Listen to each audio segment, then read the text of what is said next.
in control of this one as we are set for the game's first pitch on this 9th day of April, and it is delivered at 3 minutes past the hour of 6 p.m. A called strike to get us underway. 70 degrees on the button as springtime is showing every sign of finally arriving here in Central Virginia on this Tuesday. Going to dip into the mid 60s before we're done, but it hit the mid 70s at one point today.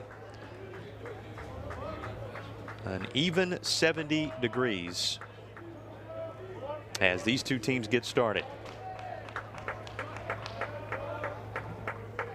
1-1 pitch from Buchanan is low and into Brooks, make it 2 balls and a strike.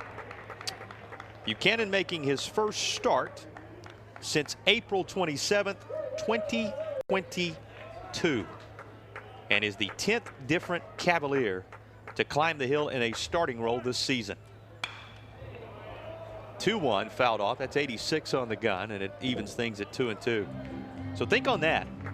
April of 2022, the most recent start for Buchanan, who's making clearly his first of the season, and 10 different who's to climb the hill in that role in 2024 already. 2-2 pitch. Outside, going to run full to the leadoff batter of the ballgame. That speaks to the versatility of this staff. Also speaks to a Virginia team that they've been out slugging some folks to the tune of an 11th ranking in the nation, but still trying to make sure they solidify the rotation of arms through the midway point of the season. Here's the payoff pitch to Brooks. That is bounced out towards second base. First chance for Becker, and he'll sidearm it to first. 4-3 put out. That's how the ball game starts. Brooks retired, and the 2-hole hitter full to the plate now. Buchanan has made 5 relief appearances this year. Talked about the totals across 6 1/3 innings pitched. 4 earned runs, if you missed it when we walked through his numbers a moment ago.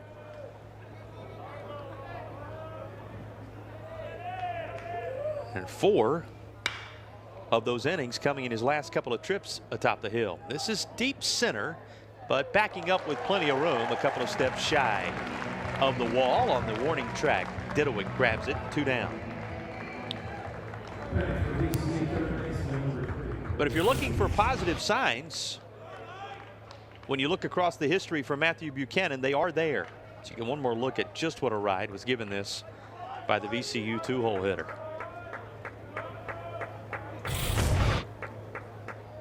Those positive signs, well, in his 4 career starts, all obviously back in 2022,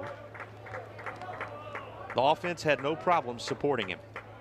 Virginia outscored opponents 52-8 in the 4 starts for Matthew Buchanan.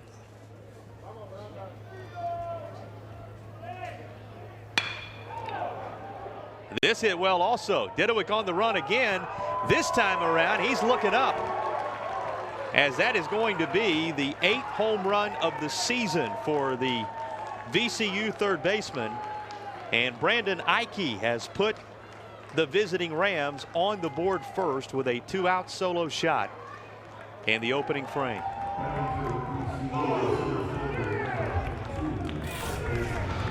Now this swing worth another look. It was the second hard hit ball to center, and this one left little doubt off the bat of Ike. The senior leader at the top portion of this lineup for VCU proves to be just that. It is 1-0 Rams. Hayden Hill, who is the 3rd in a row in the lineup, may not surprise you with the way those 2 balls were struck. That Folk and Ike are both 300+ hitters. Hill comes in hitting 300 even. 3rd in a row in the order, batting 300 or better coming into tonight. Ike just raised his average to 328 with that, as we documented, his 8th home run of the season. That is the team leading mark, in case you were wondering, for VCU. 1-1 bounce right between the first and second base positioning, and by a diving Becker. By the time Salke gets to it, Hill is aboard, And the inning extended, saving at bat for the 5-hole.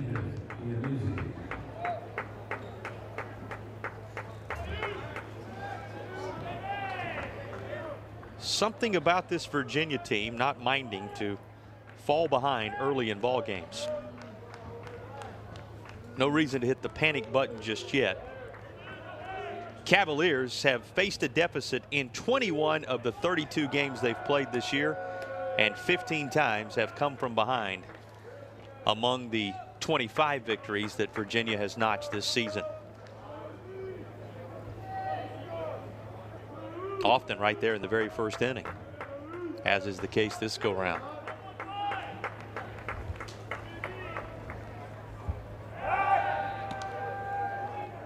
Ethan Iannuzzi will have to wait. The Commonwealth product out of nearby to the campus of VCU. Chesterfield will watch as Hill is checked on at first base. He swiped 9 bags looking for a double-digit steals total on the year the next time he takes off. Called strike to the grad student and left fielder. He's one of a host of either graduate students or senior leaders on this VCU squad. Talked about that being the case for Ike when he left the yard, the senior at the top of the order, following the sophomore and the junior. Well, everybody from this point through the remainder of the order sharing that distinction of either being a senior or a grad student. So experienced leadership, not only in spot 3, but also in spots 5 through 9. Suffice all that conversation to say, a very experienced group in this lineup for the Rams, as is the case in a much older sport of college baseball these days in recent years. So many of those extra years added, and red-shirted players cycling on through, grad students transferring over, and the newfound realm of searching up and down the portal to discover the right mix for your respective club. So very experienced group for VCU, to say the least. 0-2 count from Buchanan, who has surrendered a home run and a couple of hits in this inning. And the left-hander will check one more time on Hill.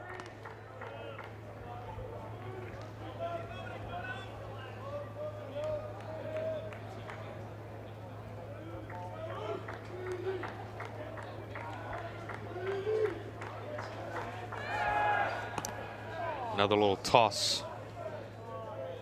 First base side. Freshly underway, 1-0 already. VCU out front. Matthew Buchanan having already thrown 14 pitches in this first frame. Runner is on the move this time, and Virginia is able to anticipate it and cut downhill at second base to drop the curtain on the opening half frame. But it is, University of Virginia pointed out, that are separated by 73 miles. And 1-0 is the score after that solo home run in the top half of this frame from Brandon Ike. Virginia leads things off with O'Farrell, Stefan Salke. We'll look at the UVA lineup in full as we roll through this bottom of the first inning, but looking to answer that early run, and O'Farrell shoots one down that third base side, but foul. 91 on the delivery from Everett Vaughn, who gets the nod. And another of those transfers, he came over from High Point to VCU, but it was a return home across the state line, as he is a Virginia native. O'Farrell to his counterpart, but that's off the glove of the shortstop Bean, and O'Farrell is aboard. Gives a chance to give you the numbers for Everett Vaughn.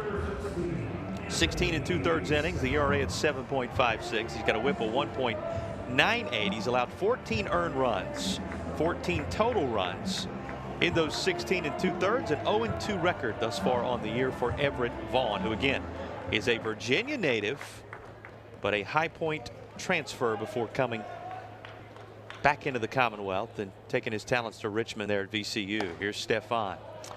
Full lineup for Virginia. Griff O'Farrell, who you saw at shortstop today. Anthony Stefan, the left fielder, is in the 2 spot. Casey Saki, the right fielder, batting third. Henry Ford in the cleanup spot over at first base. Here's the 1-0 to Anthony Stefan. Well, first we'll have a toss to check on O'Farrell. Gives us a chance to pass the rest of the lineup along. Didowick is in the 5-hole. Harrison Didowick in center field. Jacob Ferentz is the catcher today, or excuse me, is the designated hitter today, batting 6th. Ethan Anderson getting the nod at catcher is in the 7 spot. Luke Hansen at third base bats 8, and Rick Becker in the 9-hole is the Virginia second baseman on this Tuesday. That's the lineup for UVA.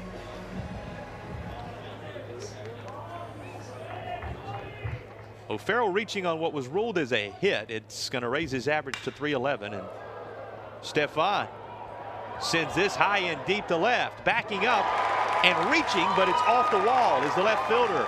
O'Farrell around. That'll tie the game. Stefan slams on the brakes after notching a 3-bagger. It is his 2nd of the year, and he has made it a 1-1 ball game just that quickly. Mentioned Virginia not minding this season to surge from behind, and it takes them just 1 trip to the plate and just 2 batters deep into the lineup to equalize here in the bottom of the 1st inning.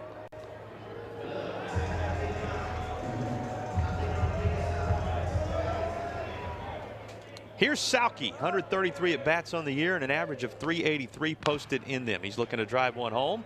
Bounces this down to third, spinning around, but the only play Ike will have is over to first, and that means a run. An RBI ground out from Salke. Picks up his 36th run driven home this season, and Virginia has claimed its initial lead. It is 2-1 Hoos, bottom of 1st. So how about that? Ike hits a solo home run in the top of the inning off Buchanan. Virginia comes home. O'Farrell singles off the shortstop's glove. Stefan triples to left center, and Salke grounds out to the third baseman. Just like that, UVA out front in the 1st inning. Henry Ford fouls this third base side.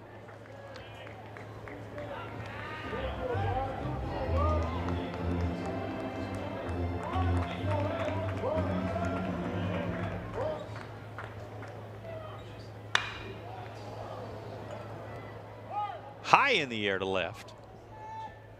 Very little movement required by the left fielder to make the play. There are 2 gone.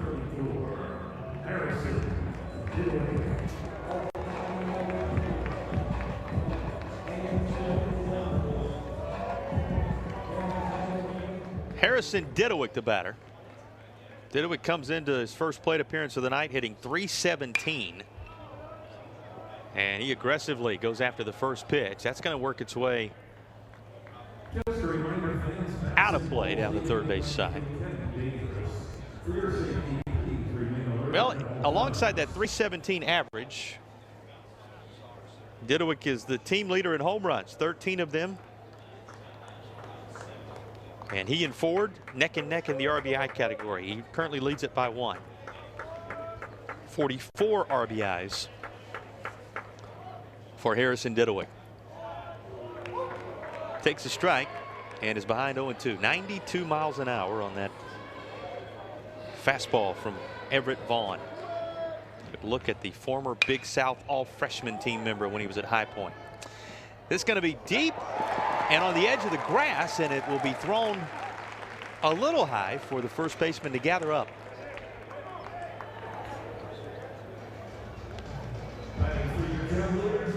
That'll mean Didowick is aboard, and an at-bat is saved for Ferentz.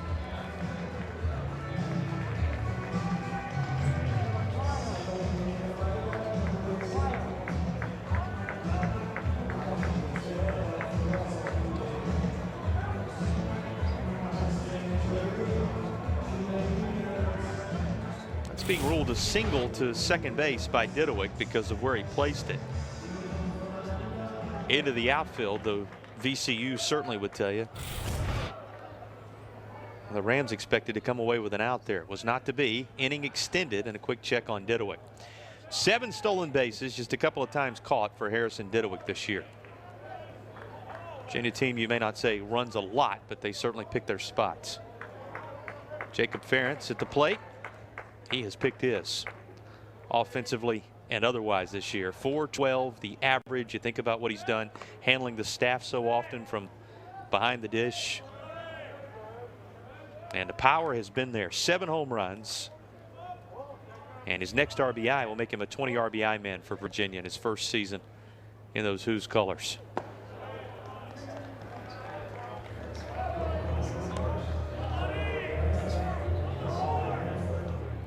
.91 with the delivery here.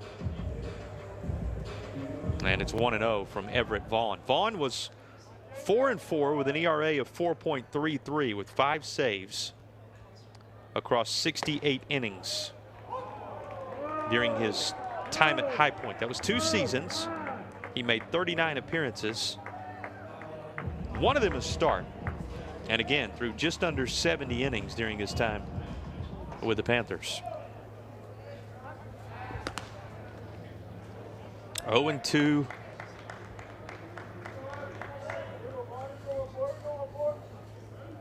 After coming over to VCU with 12 strikeouts and 17 in the 3rd innings. Ferentz, center field, that's sinking, and though he dives, he can't get there. It works on by Hill. Dedowick all the way around. He will score, and for the 2nd time this inning, a Virginia hitter on around to 3rd base. The key triple earlier from Stefan, and now Ferentz on catcher's wheels, no less. Though occupying the designated hitter's role today, will be credited with Virginia's 2nd triple of the inning.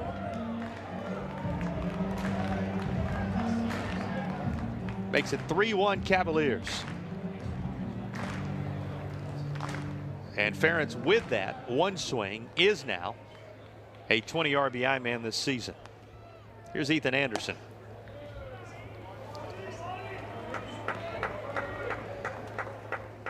Anderson saw the power numbers reemerge over the weekend. Remember, Anderson hit 15 home runs last season.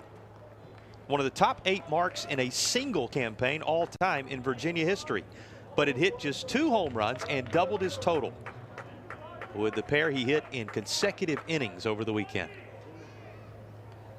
The Virginia Beach native grounds this down to first. That's gloved nicely by Wiesner, who will take it to the bag unassisted to retire the side. But a couple of triples of the RBI variety.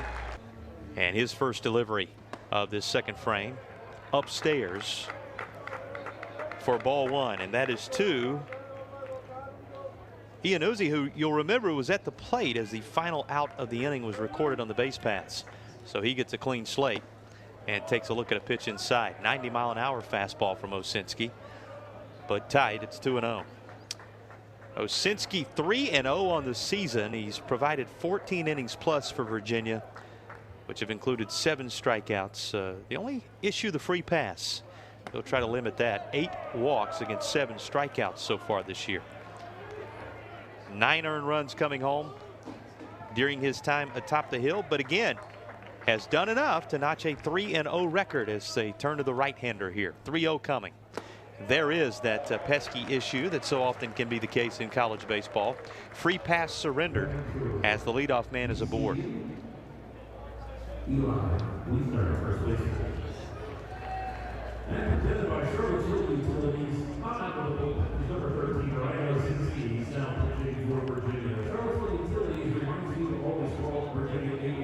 Wiesner set to bat for the first time. If you're with us in the first inning, you heard this already, but it's worth mentioning again. Seniors from spots 5 all the way down to the bottom of the order, and that's simply 5 of the 6 in the lineup that share that designation. Either seniors or grad students. A very experienced group for VCU.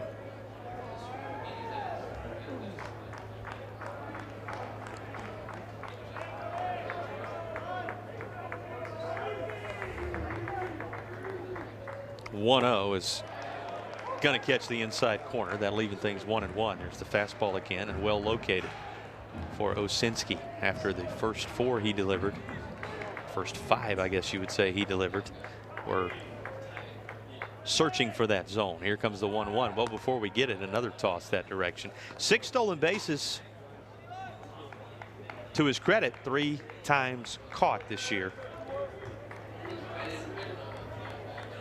As Iannuzzi takes his lead.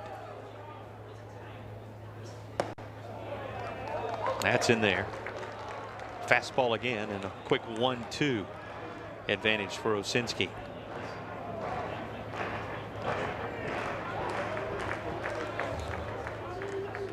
So a couple of hits and a run surrendered by Buchanan in a single inning in which he threw 16 pitches. And Osinski called upon here in inning number 2.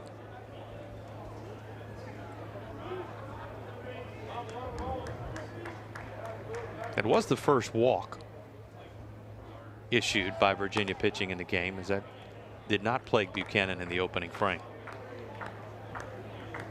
Just the long ball hit by Ike, the difference. Lead was short-lived. Virginia scoring 3 in the bottom of the first. Right now holding a 3-1 lead as the 1-2 is off speed and out of the zone. They get 2 balls and 2 strikes.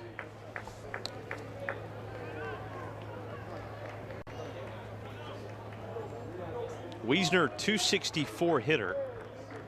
A couple of home runs, a double and a triple among his 14 hits this year. And Osinski, after working way ahead of Wiesner, finds himself in a full count now with a runner already aboard at first.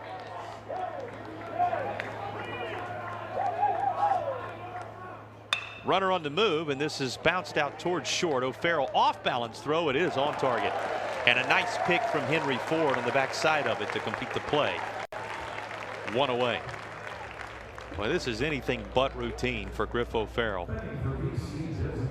He so often makes them look so easy. Another nice play by the Virginia shortstop. Cooper Benson, the player now, headed to the plate. Ford not too shabby on that back end of that play either.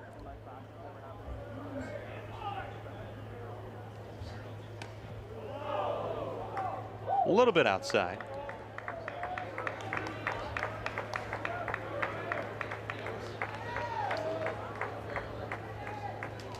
(1-0) this go round, and that's already going to grab the attention of Virginia pitching coach Drew Dickinson, who heads out toward the mound for a visit with Osinski. Didn't have to work his way out behind the plate. Our home plate umpire Travis Godek handling those responsibilities today. So keep your eyes on that. A runner at second base, 1 down in the inning. Another of the many Virginia natives on this Virginia Commonwealth roster. Awaiting a 2-0. That's inside. 3 balls, no strikes. Again, the fastball that misses at 91.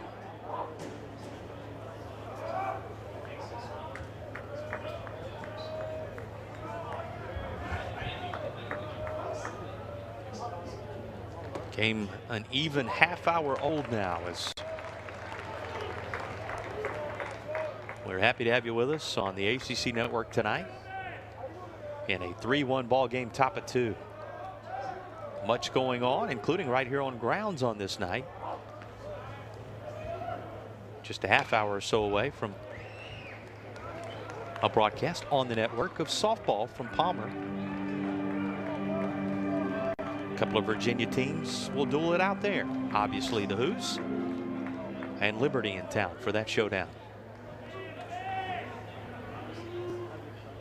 3-2 as Osinski this time has battled back to run the count full.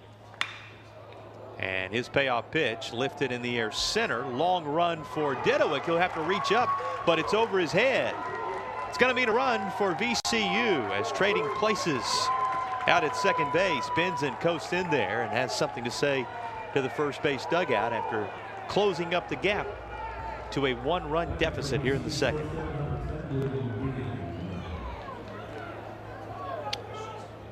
Just drove home his 18th run of the season, did the designated hitter for VCU, and he put such a charge into this that even the long strides of Harrison Didowick didn't allow him to get there before it one-hopped the fence.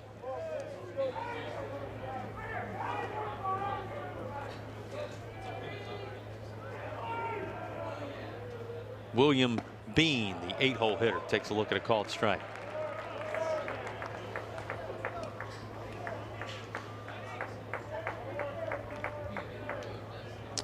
Already active again in this second inning out in the home bullpen.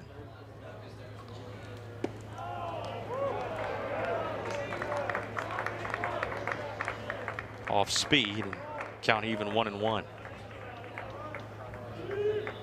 Great Falls, Virginia native at the plate right now. Started every game at shortstop a year ago. And continuing to remain a staple in that VCU lineup. Bean, one of only 3, Ike, who hit the home run earlier in the inning, and Hill, the other 2 that have started all 3 games for the Rams this year. Putting together quite a string since coming over to Richmond and putting on those colors. Started all 55 last year in his first year on campus, and having run it to 80+ consecutive since transferring from Richard Bland Community College. Started his career at West Virginia. Started 8 games for the Mountaineers before heading to Richard Bland Community College and now on to VCU. Payoff pitch coming his direction. High chopper. Hansen able to glove it, and though his throw is low, it is right there for Ford to secure for the second out of the inning. Talk about high-low. Hansen really had to climb the ladder to get to this, and then sling it across the diamond for the second out. Benson, who drove in the second run of the game for VCU, still out there at second base, and here's Erickson, the final batter to dig in for the first time on the VCU side.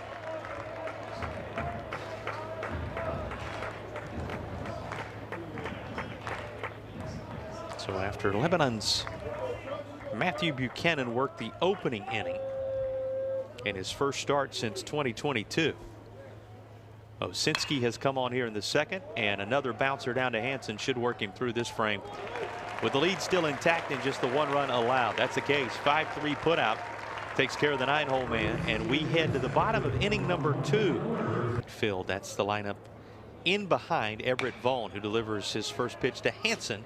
Fouled off. The fastball becomes strike 1 on the foul third base side.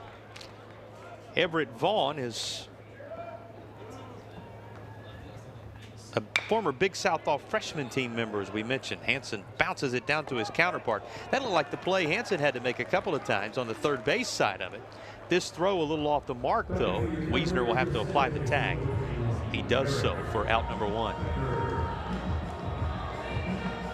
Just a mirror image of the couple of plays Hansen had to make that last half frame. Save for the throw, of course. He's retired. Here's Becker. We're talking about Everett Vaughn, guy who led High Point in appearances his freshman year and led the team in saves. Had 5 saves, with 4 of them coming in succession, interestingly enough, earning him Big South Freshman of the Week honors in March of that year. As a sophomore, he showed up in 15 games, made just a single start, the only start he would make in his 2 years with the Panthers.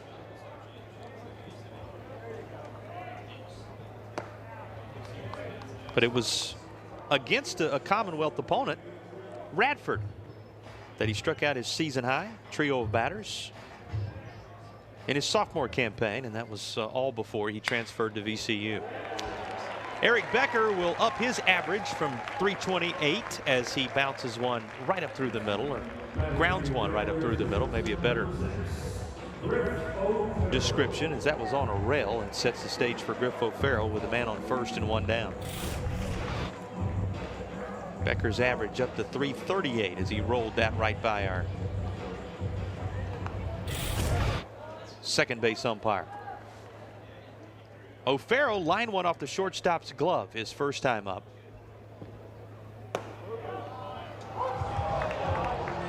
Hard hit and ruled his 47th hit of the year. He might not have been in complete agreement on that initial pitch, but is behind in the count 0-1. Toss to first. Becker back there. Becker, the usual third baseman for Virginia, playing second today with Godbout still out, has stolen one base and caught once to this point on the season. And a foul ball.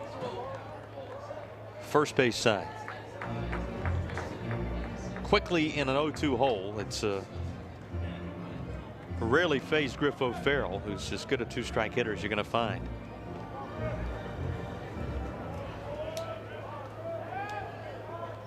And with one down, has a one-run lead with which to take for a spin right now. Here's the 0-2. Again, a throw over to first.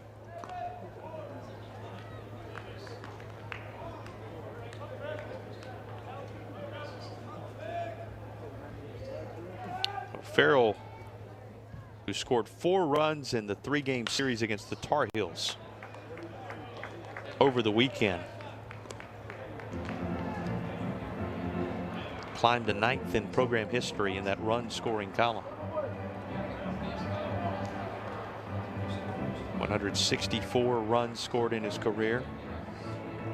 You know what he did in a single season hits wise? Looking for a multi-hit game already in this one and raise his .311 average if he makes it reality.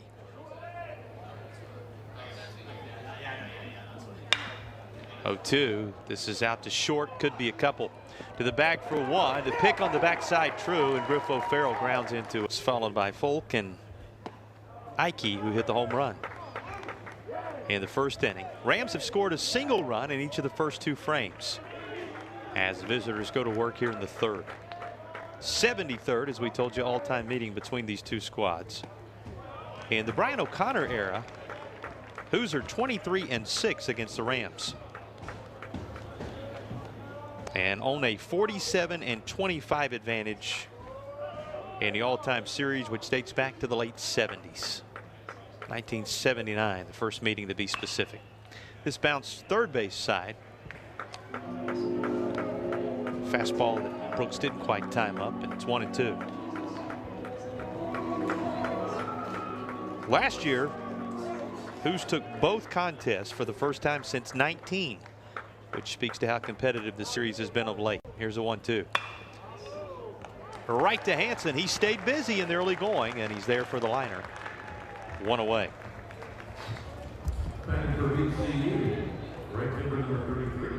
Luke Hansen occupying third, as we mentioned earlier, with Becker moved over to second base. And Hansen will be alone on the left side of the infield this go round as they load up that right side with 3 fielders as Anderson Folk comes to the plate.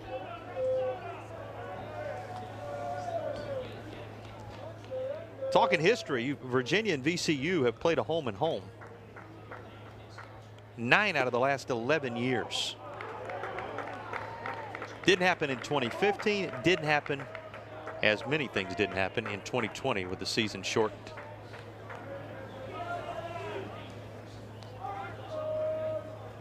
.20 count coming to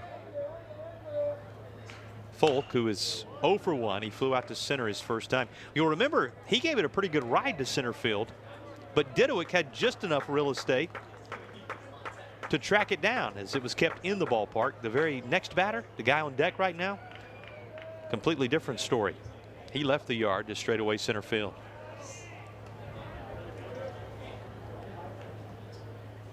Two one, right into that shift. And well handled by Becker. Interesting the way Virginia employs that from time to time, in that later in the count they keep Griff O'Farrell at his usual spot or switch him back over to the shortstop position, and Hansen went over just on the right side of second base, allowing Becker to move over to close the gap between his usual spot and the first baseman forward. And now they do the exact same thing, but on the other side of the infield with the right-handed hitting slugger up. And I say that because that home run he hit in his first at bat was his 8th of the season. Ike fouls this back. Quickly 0-2. As it stands on that left side right now, Griff O'Farrell, the sandwich in that grouping, as Becker simply crossed over to the other side of the bag, and Hansen's playing a pretty true third base. Well, it worked on the previous batter. Why not here? It is a matter with Ike, at least for now, of first of all keeping it where somebody can field it. Now, that home run was against Buchanan, the starter. This is his first look at Ryan Osinski, who's in his second inning of work.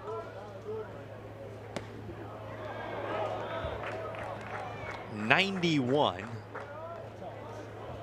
It'll even things 2-2.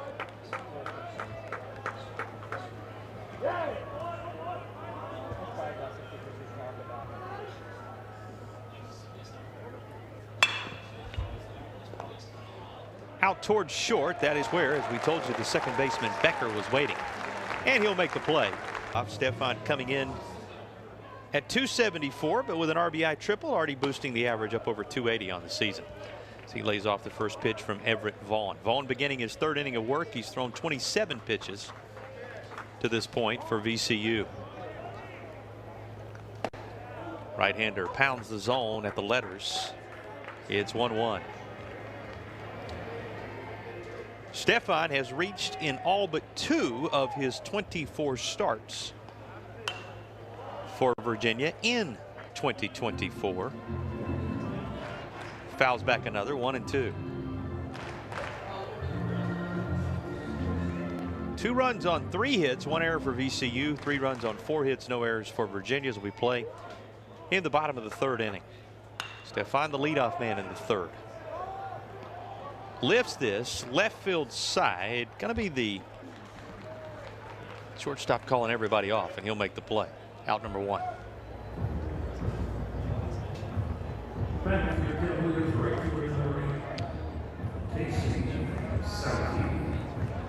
Non-conference opponent VCU in town. Casey Salke to the plate. Now he and the Who's 14-1 against non-conference opponents this year, having won 33 of its last 34 games against non-conference opponents during the regular season. Speaks to the success for the first time in sweeping the series in a while last year against VCU.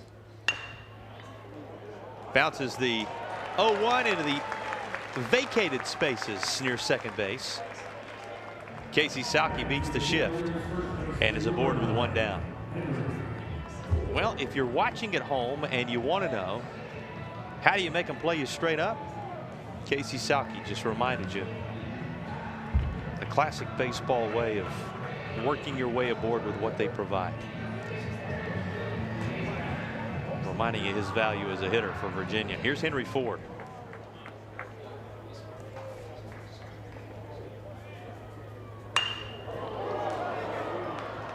Right field. It'll be cradled into the glove of the right fielder. Salke retreats. 2 down, and it's up to Didowick.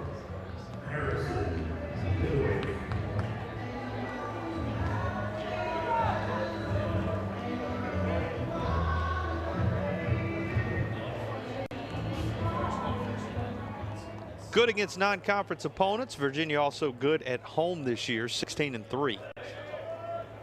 Winners of 53 out of the last 61 at Disharoon Park. Just a couple of the numbers that the Hoos look to continue to build on tonight as the 11th ranked team in the country. And coming off a weekend, we haven't really talked about it yet tonight, but coming off a weekend full of success, they took 2 of 3 from a North Carolina Tar Heels squad that came in riding high. They had swept preseason #1 Wake Forest in Winston-Salem to earn a #10 ranking nationally. And Virginia climbing to now 11th. They were ranked 15th at the time.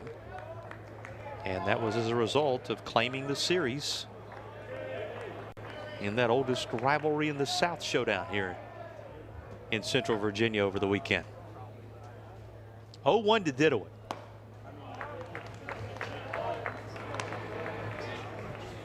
Make it 1-1. Didewood, you'll remember, put a ball in play, reached on an error. He would come around to score on the ensuing triple from the guy on deck, Ferentz.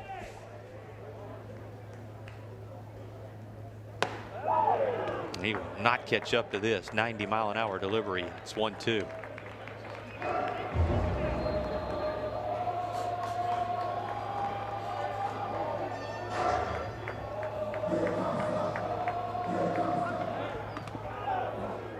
They'll check on Sauke. Sauke picks his spots as a base runner. He has stolen just 4 bags this season, but he has not been caught.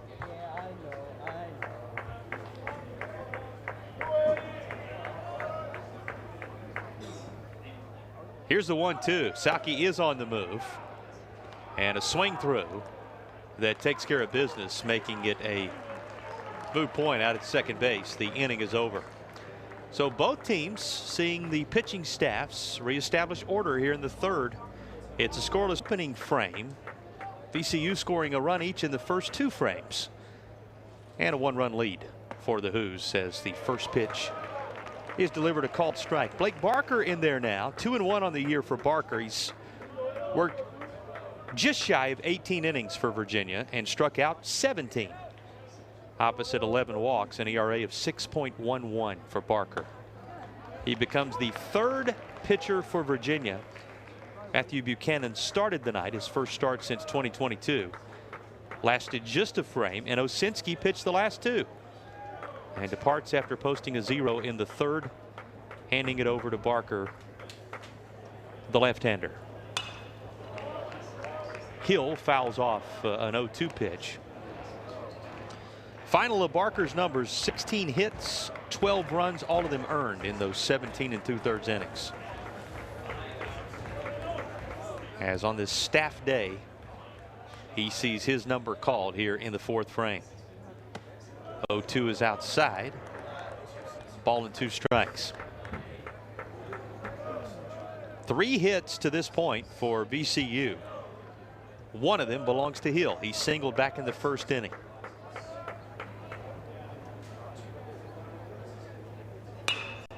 And this is lifted. Third base side. That's going to get on and out of play. Haven't talked about it yet, but a decent crowd tonight when you consider the midweek and the 6 o'clock start. They're milling around, a few still finding their way in, and a nice group of Cavaliers fans scattered, no doubt, a handful having made the trip over from Richmond as well. Here's the 1-2, put in play, backhanded by the second baseman, and then a sidearm throw from Becker as the out is recorded. Hill sat down for out number 1. Always nice to see a lot of young fans working their way up and down that berm beyond the third base seating area. And they're enjoying a comfortable night as we cross over 7 p.m. here in the Eastern time zone. It is 68 degrees in Charlottesville. Time and temperature at first pitch at 6:03 and 70 degrees even. So cooling off a little bit, but a very comfortable night in Central Virginia. Iannuzzi Sends the 1-0 out into the right center field gap. It'll be cut off by Sauke, and that will hold the VCU left fielder to a single. A 1-out hit, the 4th hit of the night for the visiting crew. Brings up Wiesner.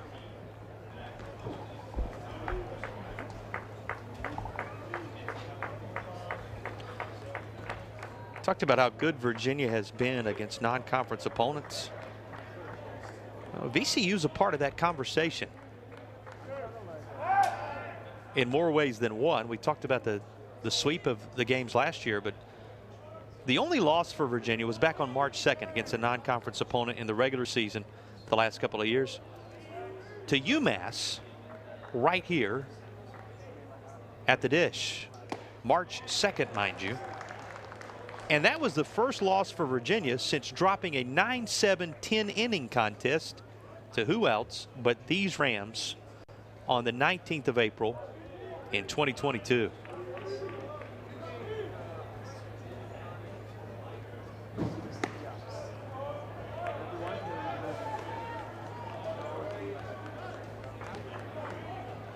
Cavaliers would end up winning 38 straight regular season non-conference games following that 9-7 10-inning thriller in Richmond. Here's a liner to Hansen. He's going to try for a couple of going across the diamond, but a heads-up play by Ian Uzi to get back over there, and that keeps the inning going. Hansen did stab it for out number 2. Wiesner retired, brings Benson to the plate. He doubled, drove home a run in the second. 240 is where the average landed after that RBI double, and it was his 18th RBI of the season. Jumps on the first pitch. Sauke just kind of drifts over, and he's got it. That's the inning.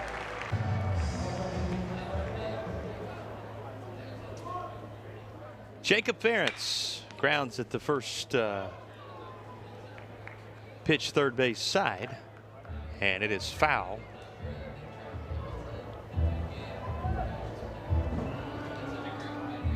Ferentz 1 for 1,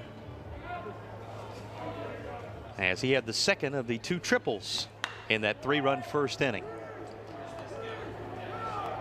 Looks as if this may stay in play, and it will. First baseman Wiesner has it, and Ferentz is retired for the first time.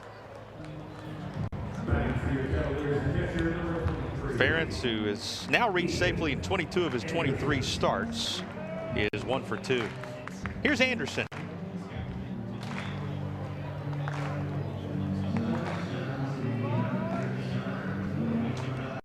Now Ethan Anderson, who, as we mentioned, homered twice in the 7-2 series clinching win over North Carolina.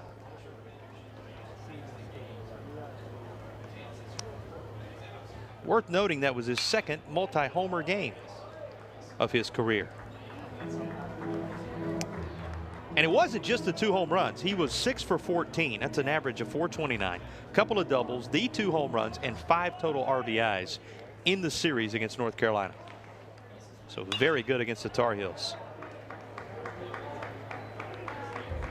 VCU fans might also remember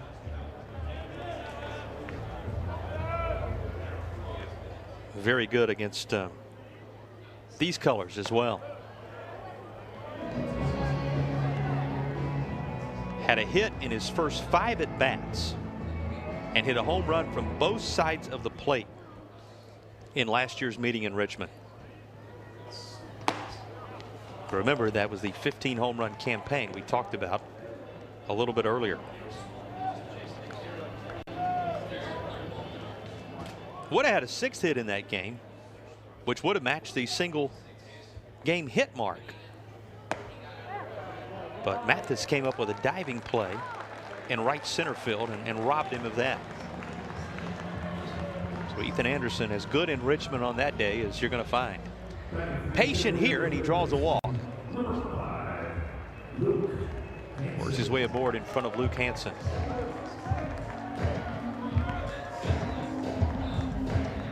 Does so with 1 out in the inning after Ferentz, popped up foul territory, first base side.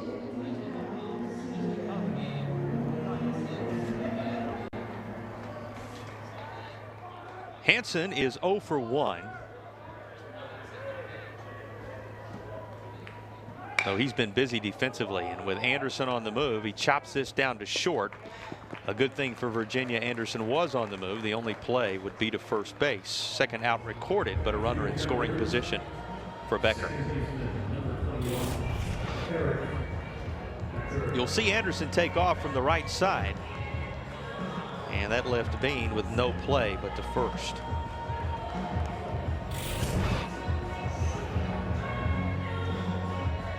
Becker is 1 for 1.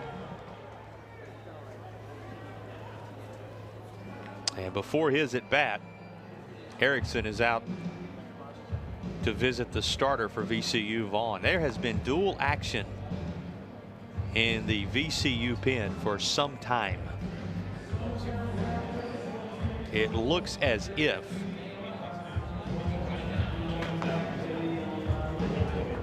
this may be the end of the line. First pitch from the left-hander to Eric Becker. Starts the count 1-0 as we get our initial look at Campbell Ellis. Southpaw working with a runner at second base and 2 down in the inning, and 89 on the gun. He will miss once more. 2-0.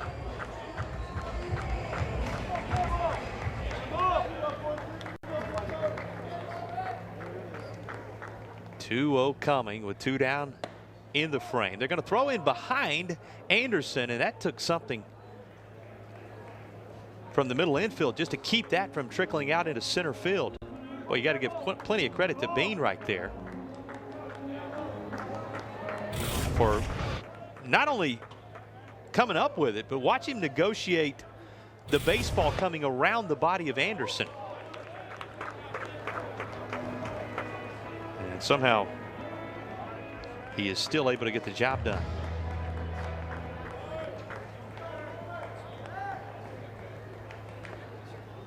Left-hander's delivery is fouled off.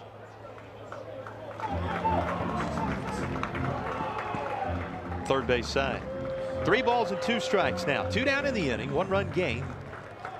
Virginia trying to plate something for the first time since all the way back in their opening AB. Relying upon Eric Becker, who is 1 for 2, to do so. But he will swing over the top of this and in out of the pen. Campbell Ellis is true, and he will work VCU back into the dugout with a run of Ethan Anderson left stranded in scoring position. It's come on middle relief in recent moments, including over the weekend against the Tar Heels. Faces Bean to begin this top half of the 5th inning.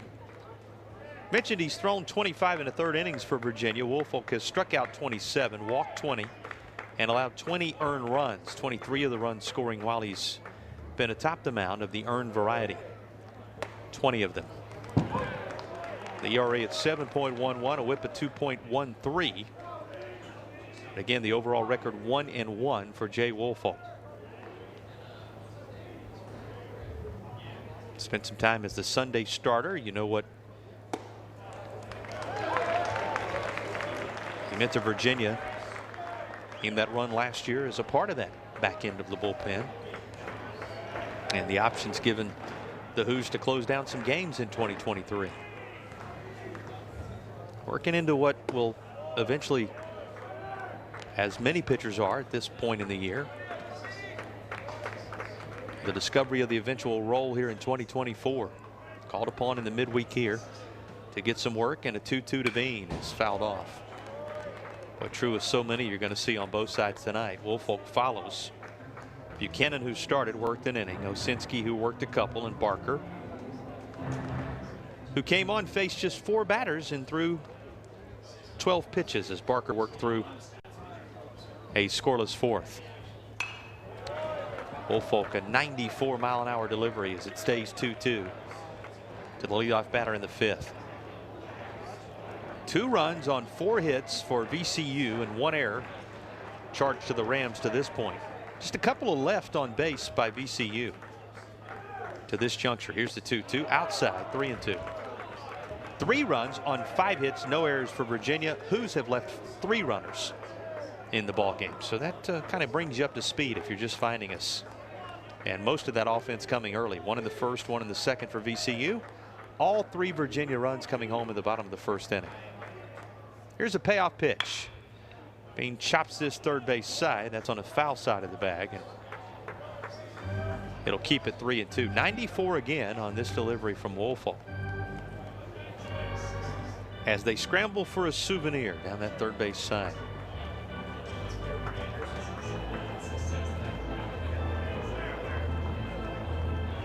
Woolfolk having dropped the glove. He was adjusting something equipment-wise. Still working with his hat a bit. And that gave Bean a moment. Step out and think about the 3-2. Now both ready to go again. Here's a payoff pitch. It's fouled off once more.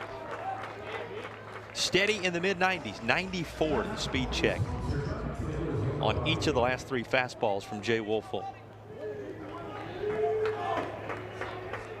Bean has grounded out. That was to third base. That was in the 2nd inning. He is 0 for 1. His average now at 209. Leading off the 5th. And slicing another. Boy, forcing Woolfolk to really throw some pitches in this opening AB. And that was another of those 94-mile-an-hour fastballs.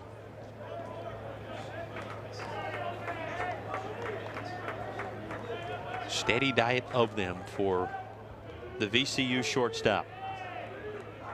Iron Man in the lineup. Now up around the eyes. 93 again on the speed check, and this will be swung through. Jay Woolfolk starts his time out of the pen with a punch out. Here it is. Boy, really elevated the plane in order to secure his 28th strikeout of the season. Again, 28 strikeouts in 25 2/3 innings. The challenge, and we talked about it a little bit earlier with a couple of the other pitchers Virginia has run in there on the VCU side as well. And it's the story in college baseball so often, trying to limit those free passes. 20 walks alongside those 28 strikeouts thus far. And you're watching it bat like that, a first at bat where it's a full count, and a very good sign for Woolfolk that he was able to win the battle in the end on 3-2 pitches. Goes to work against Erickson here. It's 1-1. 2 balls and a strike as he misses away.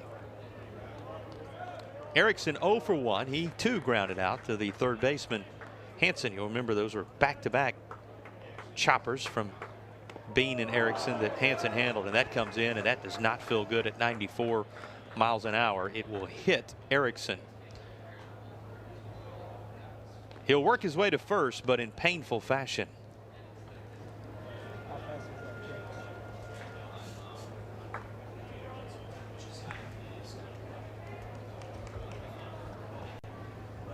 First base runner for VCU since the single from Iannuzzi with 1 out an inning ago. Here's another look at that. Boy, just tough even to watch when you think about the speed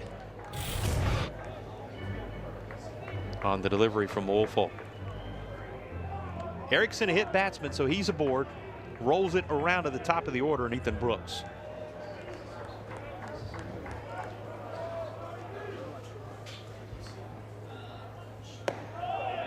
Pitch high to Brooks. Brooks has twice batted. He is grounded out and lined out. Grounded out to Becker, lined out to Hansen at third.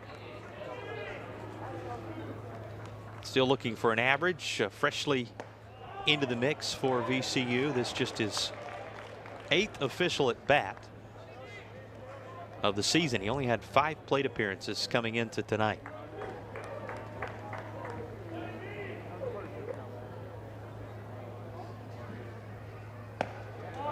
And takes a strike. Makes it 1-2.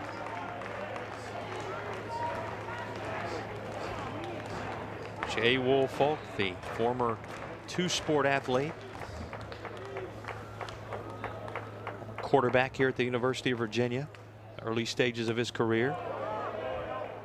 They'll check to see if he worked the swing there. Did not. It's even 2-2. Had one of those trivia moments a little bit earlier in the game in which they threw up those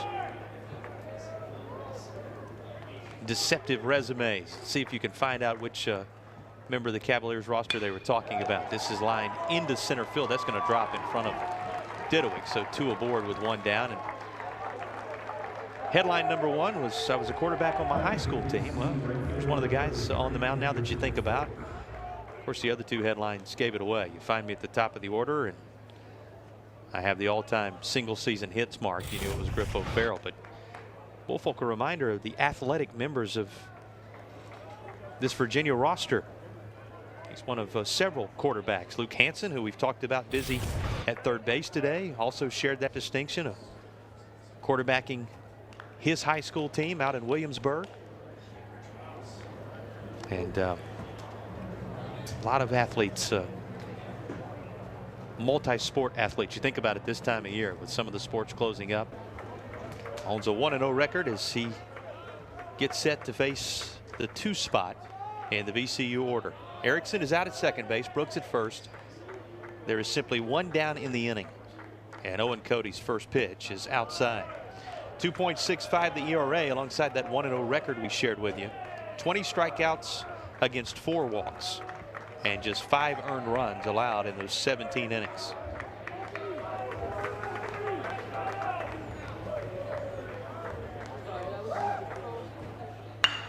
And Folk will line this in right field to load them up for VCU. Rams with Erickson to third, Brooks to second. Now those 2, the responsibility of Jay Woolfolk, who came on to start the inning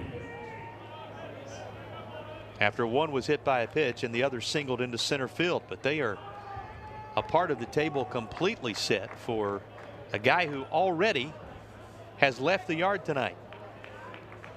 Ike homered in the first inning. Hit his 8th of the season. And it was beyond doubt to straightaway center. Takes a look at a first pitch up from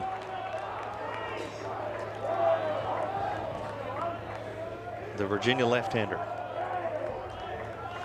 Second team all Ivy League while at Penn was Owen Cody, and he will work back in the count with off speed effective enough to make it 1-1.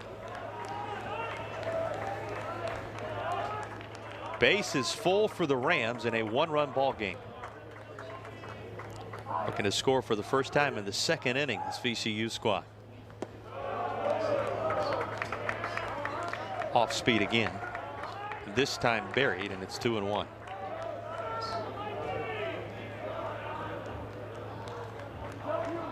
Ike grounded out to second in the third after that solo home run in the first.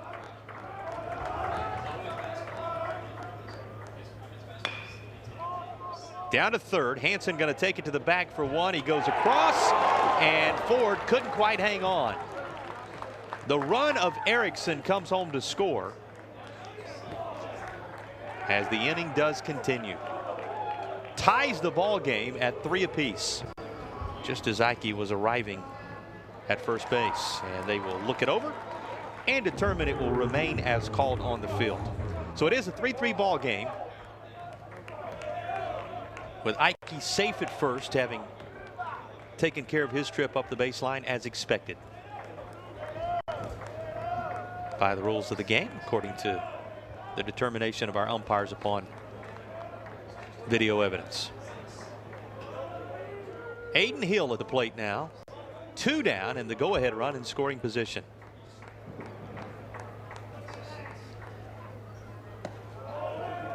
First pitch to Hill, out of the zone from Owen Cody.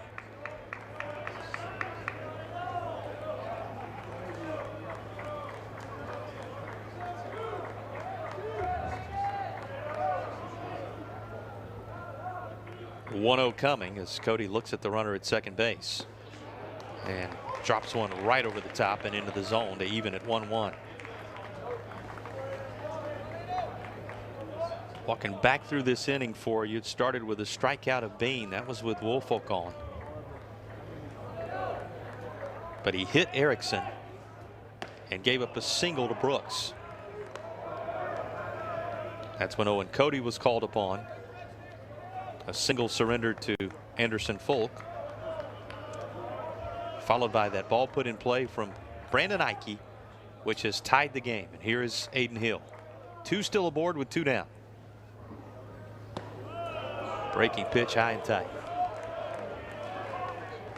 3-1 hitters count for the cleanup man.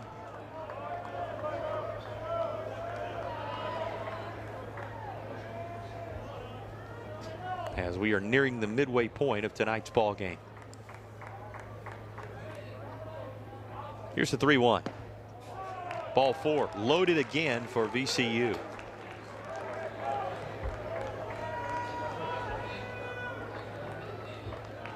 Going to be Ian Uzi.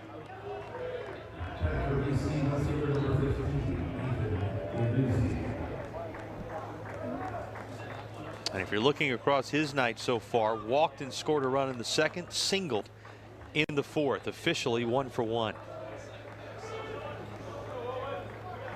Average up to 254 now.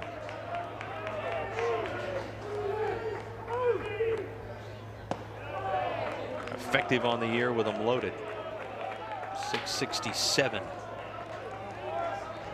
286 hitter, maybe a more substantial sample size with runners in scoring position. Even better than his 254 average.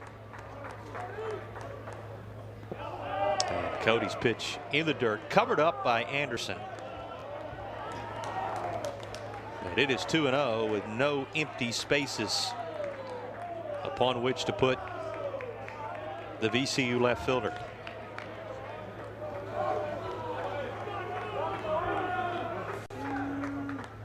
Base is full.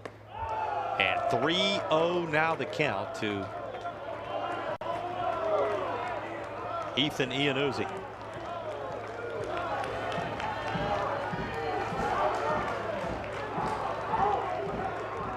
Folk at third. Ike at second, Hill at first, and a 3-0 that finds the zone, 3-1.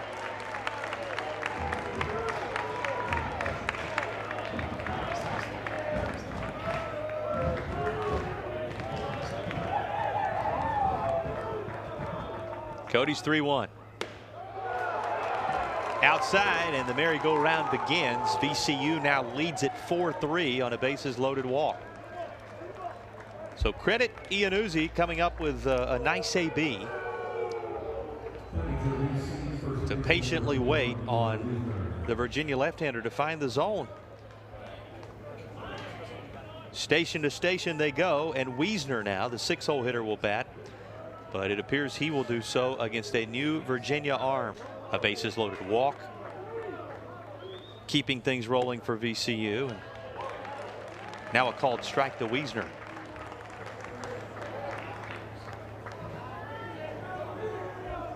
Even 1-1.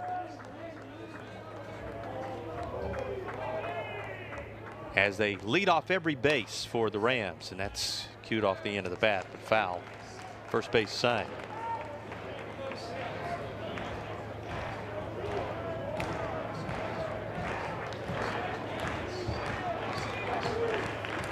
Bradley LeCroy and company looking to open up a sizable advantage here, already up 4-3 after making the trip over from Richmond. And a 1-2. Hanson, he'll go the short route and get the force at second base to prevent further damage. Luke Hanson busy that opening AB. Now 4-3 the score, as Griff O'Farrell in the top of the order set to have their say here in the bottom of the fifth inning. O'Farrell followed by Stefan and Sauki due up for UVA, who's trailed 1-0 after the opening half inning. A home run by Ike, giving VCU its first lead, but who's came in with a couple of triples in the same frame, played at 3 and took a 3-1 lead. had led since until now. O'Farrell has singled and scored a run, and he hit into a double play. Usually on the opposite side of those twin killings, but has boosted the average to 309 with his hit earlier. He takes a strike here, evens things 2-2. That one at 89 from Campbell Ellis.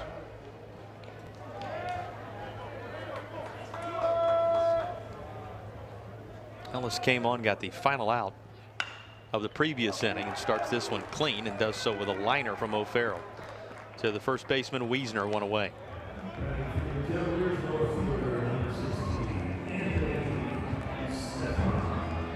Campbell Ellis out of Canada.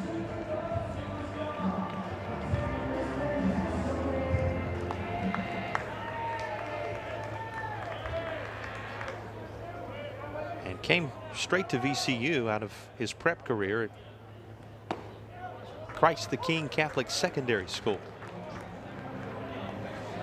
As a freshman, 15 appearances out of the pen. And in that Atlantic 10 championship season in 2022 was effective as well. Here's a liner for Stefan into center field. That's a base knock. And a runner aboard with one down for Sauke. He was 5-4 as a sophomore, and then in his junior campaign last year made 17 appearances. 4 of them starts, went 5-5.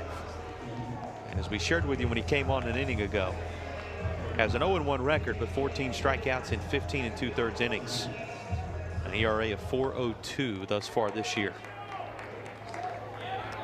Left-hander got the out he needed in the last frame, and to start this one, to faces a tough part of the Virginia order now with Sauke, who is 1 for 2, looking at a pitch out of the zone. Georgetown, Ontario, Canada. Home for the southpaw. He'll throw over to first. Stefan has stolen 7 bases this year in 9 tries.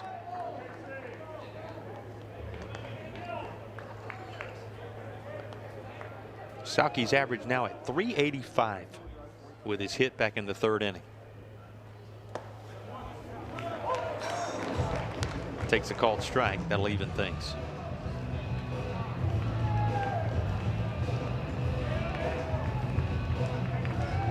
Sauke already having eclipsed, and that's a word we got to use this week at some point, right? The 50 hit mark. Had a couple of base hits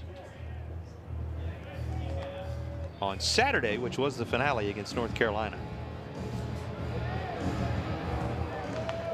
And is looking for what would be his 17th multi-hit game of the year. He and Ford both with 16 of them to pace the squad.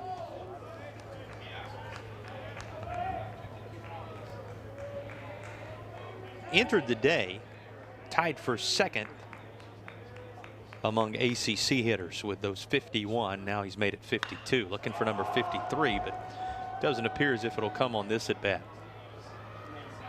as that's going to be taken care of by Brooks out there. Sauke retired, 2 down. Speaking of Ford, we talked about how he and Sauke come in with the highest multi-hit game total on the Cavaliers roster this year. He is looking for his 50th hit, sitting on 49 after flying out to left and flying out to right in his first 2 trips.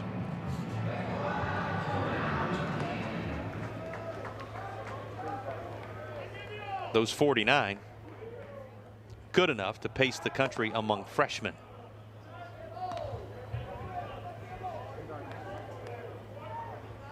And out of those 49 hits, 10 of them have been home runs. And that's a top 3 mark in all of Division I college baseball for first-year players. There is that 50th hit in the career of the Virginia first year, as Ford punches one through the left side, and there are 2 aboard for Virginia with 2 down. By the way, he's now reached base safely in 26 consecutive games.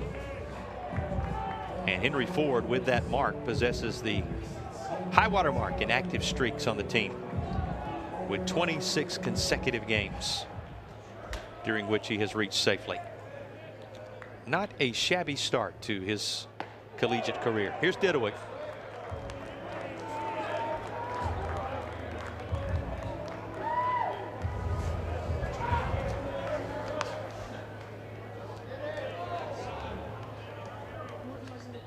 He also is 0 for 2 right here in the heart of the Virginia order.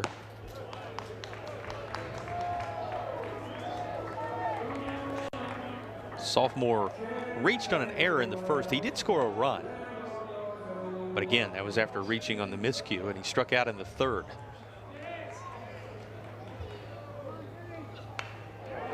Didowick trying to make sure that Virginia grabs the lead right after VCU forged back ahead in much the same way they did with that 3-run first after the solo home run in the top of the opening inning. And speaking of home runs, you know that no one on the Virginia roster has hit more of them than the guy at the plate right now this year. Didowick rocks back and fouls this off. 89 on that delivery from Campbell Ellis. Steady dose of fastballs and sliders, the two of the main pitches in his arsenal at this point, put in use. In the air, left center, well struck, and that may have cleared the fence. Waiting on official confirmation, and there it is, a home run. His 14th of the season for Harrison Didowick, and Virginia is back out front as he has elevated his team leading total.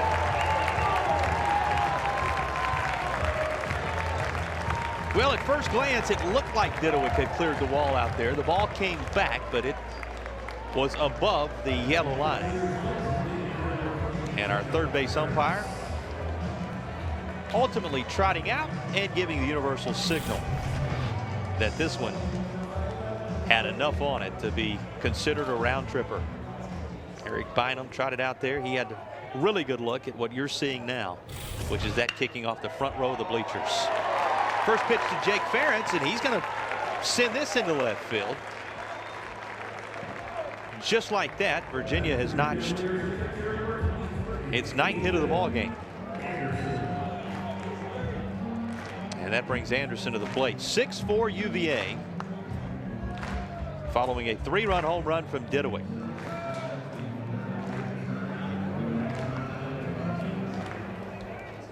Didowick also remains the leading RBI man on the squad as he ran his total to 47 there.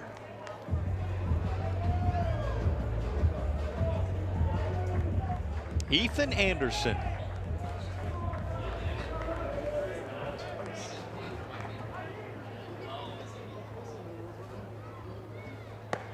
And the 1-0 way outside. 2 balls, no strikes. Didowick also, by the way, scoring his 48th run. He's closing in on 50 in that category. And he's well surpassed his total of last year, 44 runs scored. We told you he's got a top 10 total in the country right now in that category. Anderson down to third, and that's going to be just what VCU needed to get out of innings abound in the midweek. Liberty and Virginia in the 4th inning over at Palmer Park, no score. And working on through into the top half of the 6th inning here of our 2-run ball game, with Benson leading things off. Going to be 7, 8, 9, bottom third of the order for VCU, as the Rams are in town on the baseball side. Liberty making the short journey over from about an hour one direction in Lynchburg, and VCU making nearly the same trip, 73-mile journey from Richmond on this night.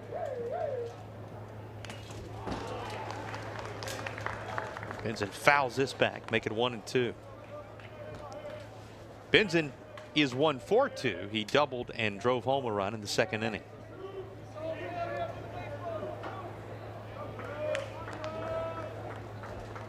Of course, Rams under new head man the last couple of seasons.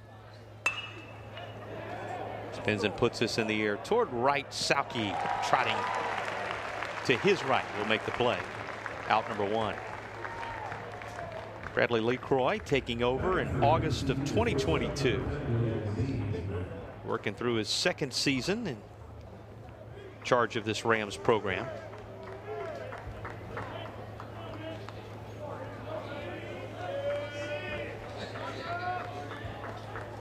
Of course, he's got some of those players helping him lay the foundational building blocks. Guys like Ike, who homered earlier in this game and was a first-team All-Atlantic 10 performer in his opening season. But known for his recruiting skills.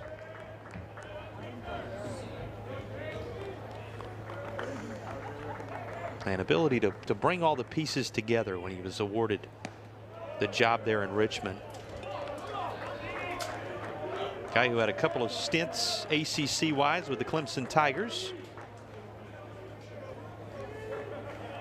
Spent some time working in that surging Tennessee Volunteers program.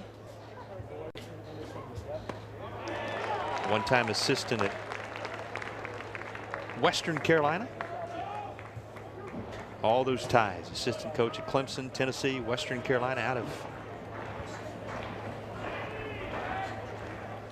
Walhalla, South Carolina, his hometown. Here's the 1-2.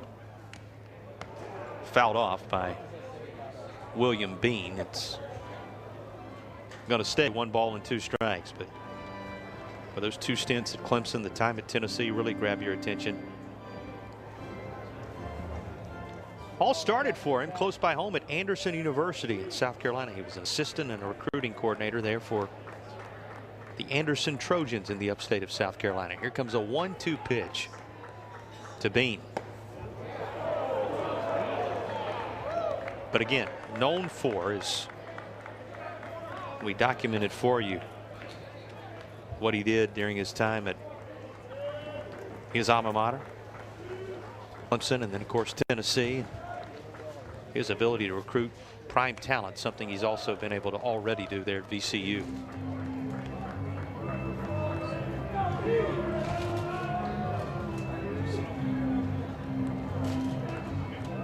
Two count on William Bean. 2-run game after Virginia's 3-run home run from Didowick has reset things a half inning ago.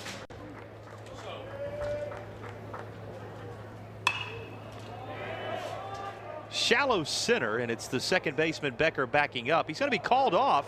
Well, it looked like Didowick was going to put on the brakes there for a moment, as he thought perhaps Becker had a beat on it. Just enough time for the center fielder to recover, and he makes the play for the second out.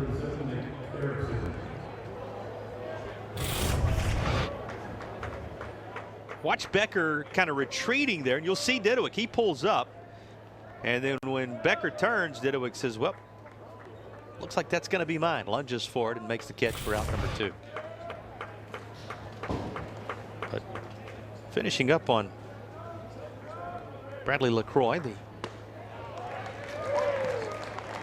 second-year head man there at VCU. You'll remember him from his playing days, 97 to 2000. Clemson shortstop, particularly on that 99 team that was an inning away from the College World Series.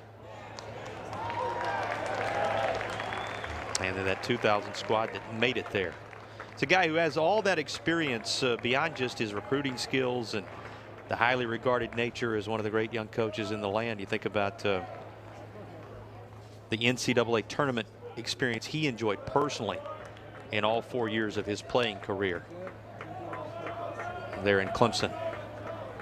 And the ACC connections thick, as is often the case with the few degrees of separation there are in this game all the way around.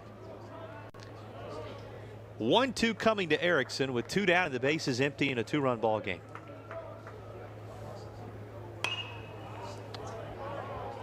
Stays 1-2 as this is fouled off and out of play. Of course, Some work through the ACC into other ranks, some from these ranks into the ACC. You think about Coach Stifler now at Notre Dame when you glance back across this program in these colors in that first base dugout. So much impact that VCU has had on the landscape of college baseball. I mentioned it last year, the first time in some time that Virginia was able to sweep the home and home these two teams generally play, with Virginia making that annual trip to the Diamond. Little shuffle with the glove. How about that? One play after taking over, having thrown 23 plus innings on the year for VCU. He becomes the third different pitcher. Started with Vaughn, who worked 3 2/3. Ellis came on, worked an inning and a third, and now it is Hoymans taking over. Deals with Hansen, followed by Becker and O'Farrell, 8, 9, and 1. Hoymans, a John A. Logan Community College start to his career before working his way to VCU. ERA at 6.08 and an 0-1 record on the season. Mentioned 23 plus innings, 23 2/3 to be specific. He has struck out 28, walked 20. 3-pitch mix, fastball, slider, changeup in the arsenal of Jack Hoymans. And Hansen fouls this back. But second season, we were talking about it, pushing the right buttons, making the right moves, and calling on the arms, piecing together the roster for Bradley LaCroix, the former Clemson Tiger standout on the infield. Here's the 2-2. Worth mentioning that the staff with him, Andrew Cox, who also had that Clemson background from more recently in 17. Sean Thompson, a name familiar to VCU fans, as well as Andrew Llewellyn, who's a Wingate grad from 19, making up the coaching staff for VCU. Hansen swings through this. He's retired. There's a 29th strikeout on the season for Jack Hoymans. Hoymans getting good tailing action on that. Up where Hansen could do little with it. Here's Becker. Single up the middle and a strikeout. 1 for 2, the start for Becker. Virginia, a couple of 3 spots making the difference right now. 3 in the first, 3 in the 5th. Of course, those 3 in the 5th, the result of 1 swing from Harrison Didwick. Those 3 in the first, the result of a couple of triples. And both coming an inning after, or half inning after to be specific. Virginia saw itself fall behind. It happened in the first inning. It happened with the 2-run VCU 5th. So a couple of comebacks already for UVA in the game as they lead into the bottom of the 6th.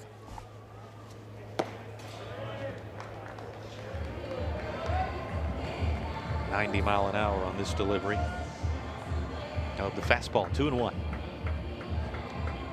Next hit will be Virginia's 10th of the night as they chase a double-digit total. Swing and a miss. 2-2.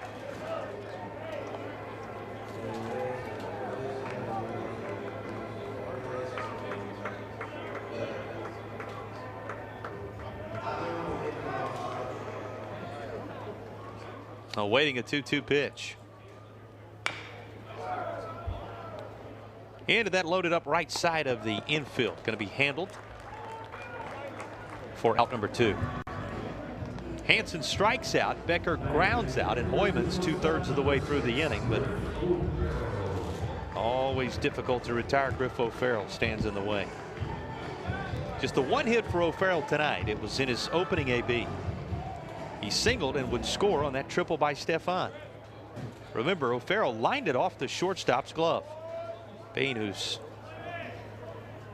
the Iron Man in terms of starts and generally sure-handed,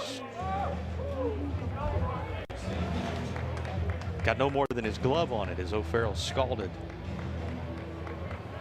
that pitch from the starter Vaughn at the time. He's hit into a double play and lined out since, and takes a pitch in here. 2-0. Off speed at 77.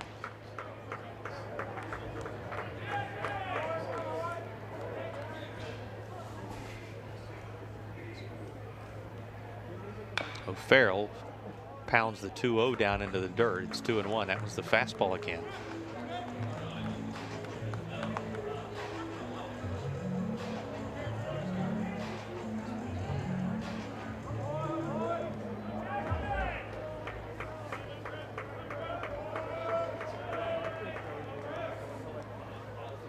O'Farrell waiting patiently on the delivery from Hoymans, and it's fouled off. So 2-2 now as he fights off the fastball, but couldn't straighten it out.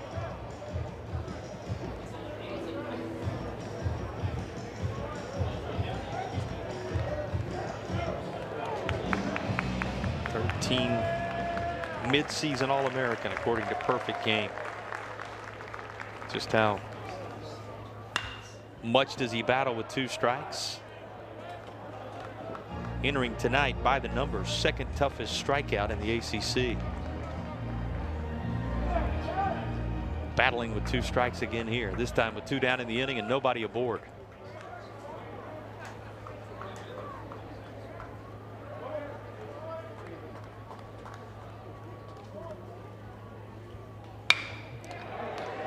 And there is another 2-strike, 2-out hit on cue from Griff O'Farrell, and it is a multi-hit effort for the Virginia leadoff man in the order. Just grinds out every single at-bat. Easy to see why he is the unquestioned leader of this Virginia squad. Not just the leadoff spot in the order, but in so many ways the leadership he provides quietly, vocally, otherwise. Here's the first pitch to Anthony Stefan coming now with O'Farrell aboard. We'll have to wait on it, and it's likely to happen with O'Farrell in scoring position, though the ball carried him nicely for VCU, but the throw off the mark, and O'Farrell is in fact going to make it down to second base safely.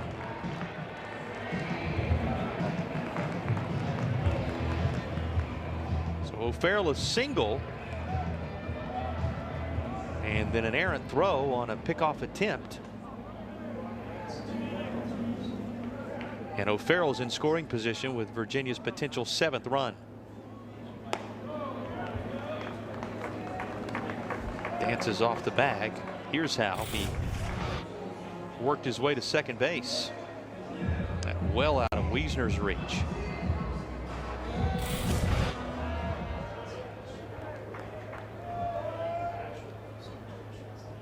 Stefan dances out of the way himself. 2-0.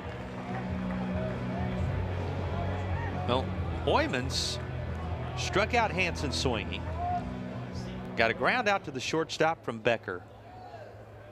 But as is so often the case, Griff O'Farrell robbed him of a nice and tidy inning. And now is in the mind of both Hoymans and his battery mate Erickson, who bluffed a throw to second base after a 3-0 pitch was delivered.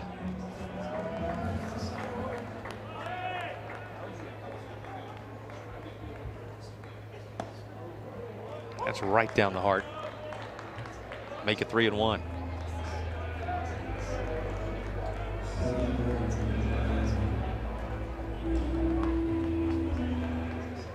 Jack Hoymans having thrown over 20 pitches in this inning. Once again, a pitch away from getting out of the inning as he runs it full 3-2 with that swing and miss from Stefan.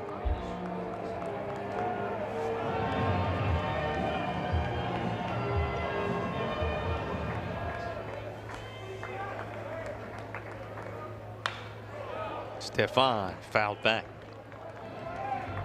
You're keeping an eye on the VCU staff coming in here, knowing that this is a group that boasted the lowest team ERA in the A10. Sub 5. They've held Virginia to 6 runs to now.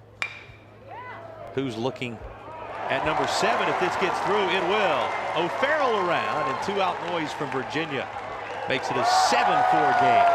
And Stefan works his way safely into second base after getting the job done.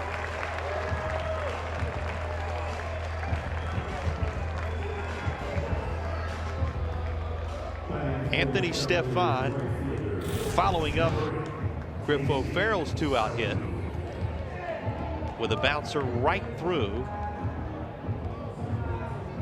that shift and into the outfield to establish a 3-run Virginia lead. Largest lead for UVA in the contest.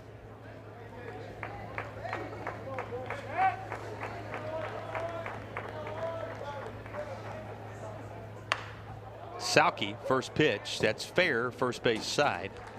And Wiesner will gather it up, take it to the bag, and that's the inning. What looked like it might be a nice and tidy 1-2-3 inning for Jack Hoymans, excuse me, was disrupted. Impressive offensively, as well as some of those pitching stats we walked you through.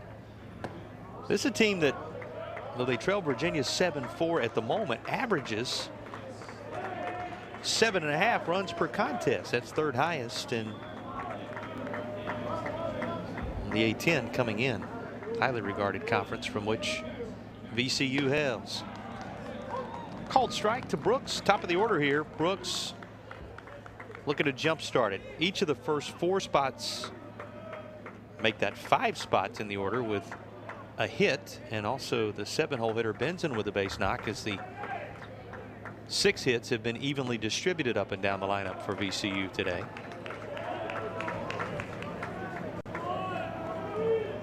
Brooks came in the 5th inning. He singled after grounding out and lining out in his first 2 trips.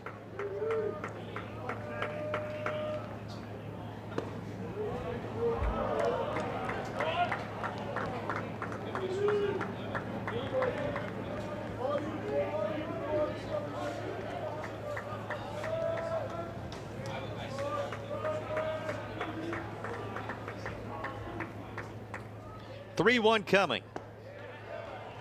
Called strike 2. It is Virginia having scored the 7 runs in this one. 3 in the first, 3 in the 5th, 1 in the 6th. With now a double-digit hit total at 10 on the night. Here's a 3-2 fouled off.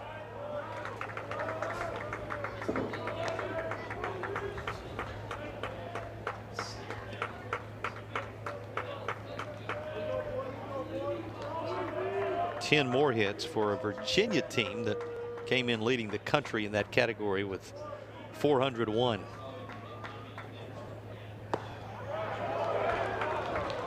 Inside to Brooks, and he'll draw a leadoff walk. Well, it's about base runners right now for VCU, and there's the first allowed by Hungate in the 7th inning.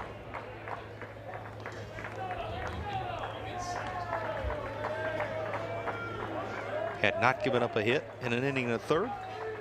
And that, as I mentioned, first free pass Hungate has handed out. First pitch he throws to Anderson Folk is fouled back. Well, plenty of action in that Virginia pen. Still throwing on the left. Capture throwing on the right.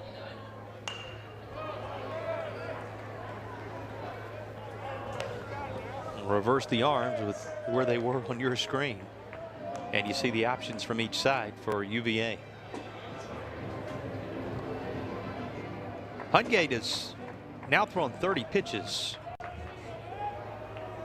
out of the Virginia pen, and he is the 6th pitcher of the night for UVA. If you haven't been with us, Buchanan pitched only the first inning as the starter. Osinski pitched a couple of innings. Barker came on for 1. And then it took Woolfolk, Cody, and Hungate getting an out apiece to work through the 5th inning. Hungate covered the 6th and now is set to deliver an 0-2 to the 2-hole hitter here in the 7th.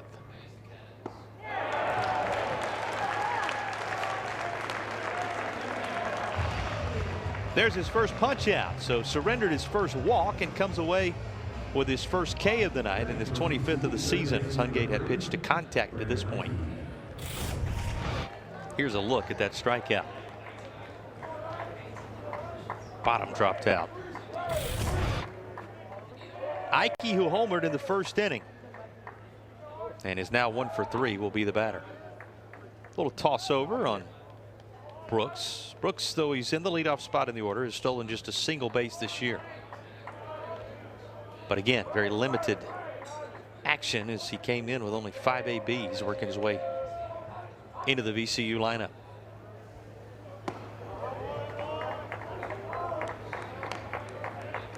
First delivery to Ike in this at bat inside.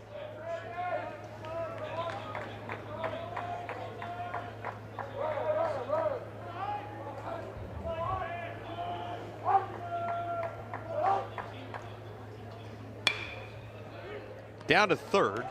Hansen to 2nd for 1. Around the horn it goes, but just able to beat it out at first base. Ike up the line quickly. Extends the inning. We talk about offense for both teams tonight.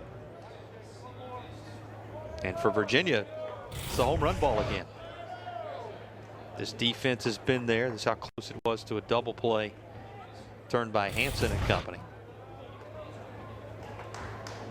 But the home run, a big piece of it again. Didowick's 3-run shot. Carolina series worked an inning in the 12-7 contest. The finale that went North Carolina's direction. Through 15 pitches, struck out a couple. It was a clean frame for him. He has worked 1 inning in each of his last 2 appearances, including against Old Dominion in the midweek last week. Begins 0-1 on Aiden Hill. And quickly delivers another. This one out of the zone, evens things 1-1. He's 2-0 on the year, 2.35 the ERA, 2.35. With 9 strikeouts in 7 2/3 innings. Longest outing 1 1/3 against Georgetown back on the 19th of March in a midweek contest. Also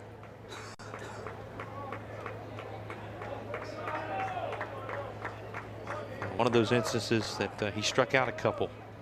He's done that 3 times, most recently against North Carolina in that Saturday finale. Just keep remembering that it was a Thursday, Friday, Saturday series. You get so used to divvying that up in your mind as a baseball fan, as a baseball broadcaster, as those around the game, of those the usual Friday, Saturday, Sunday rolls and starts and breakdown. For Virginia on the network last weekend on Thursday night, so Thursday, Friday, Saturday the slate. So you usually say on a Tuesday night, the reason I bring that up is he loses the 4-hole hitter to the free pass here, and it's going to be up to Ian Uzi. Bring that up to say 3 hits, throwing 21 pitches. Did strike out 3 in that effort as well. And that ran his record to 2-2 on the year. He will work to Ian Uzi, who's going to look at the first pitch for a called strike. Teal's total numbers: 19 strikeouts, 12 walks, 15 earned runs off 16 hits and 15 innings pitched even. Of course, he's been used out of the back end of the bullpen. As a result, has 4 saves for Virginia this year. Most recent, though, coming back on the 5th against Penn State, is 2 decisions of late. The loss at Miami and the loss that was handed his direction against North Carolina this weekend.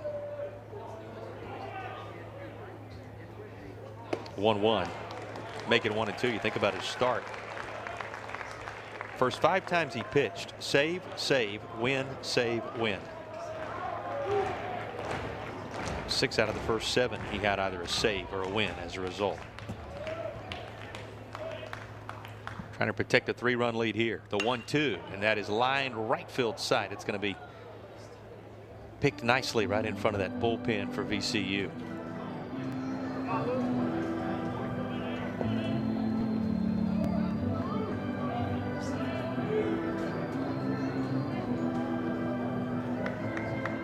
Dealing with Iannuzzi, who has walked twice with a single sandwiched in between, and he walked and scored a run in the second, walked, which produced a run with the bases loaded in the 5th. Contributor every time. Bounces this up the middle. It's gloved there, and on the collision as Hill was working his way to second base, the ball popped out. Becker's going to take a moment here.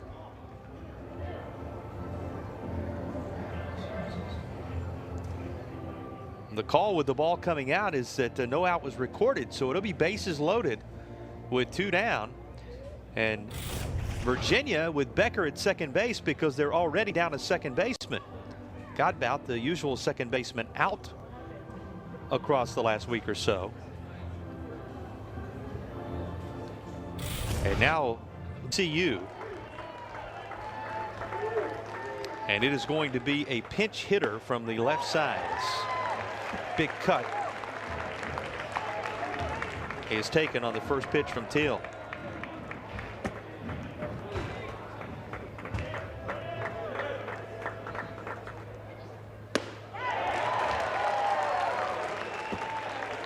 Cyrus swings through this and finds himself in an 0-2 hole.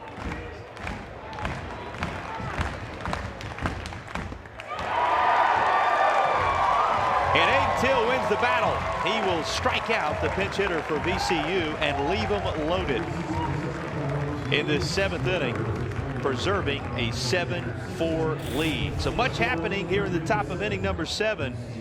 But Aiden Teal gets the swing through to be sure that when they stretch in Charlottesville, the lead holds steady. Those 7 enough for Virginia thus far, and a 3-run lead for the Hoos.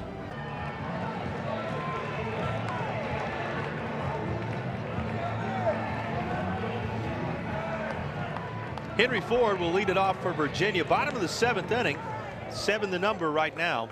That has been sufficient for UVA. They lead at 7-4. And Ford takes a look at pitch out of the zone. Jack Hoymans remains. He has thrown an inning. Took him 25 pitches to do so. Struck out 1. Allowed that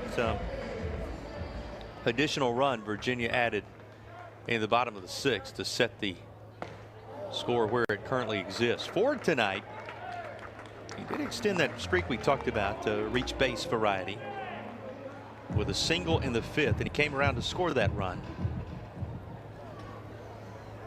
that he has scored in the game on the home run, the 3-run shot from Didowick.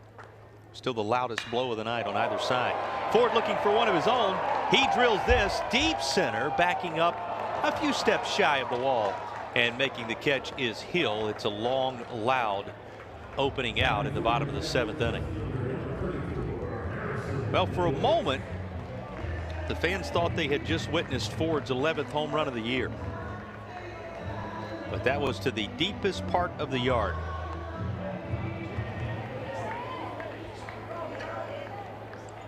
Didowick, who, as I referenced, provided his 14th home run of the season in his most recent at bat, steps in there now hitting .318 on the year.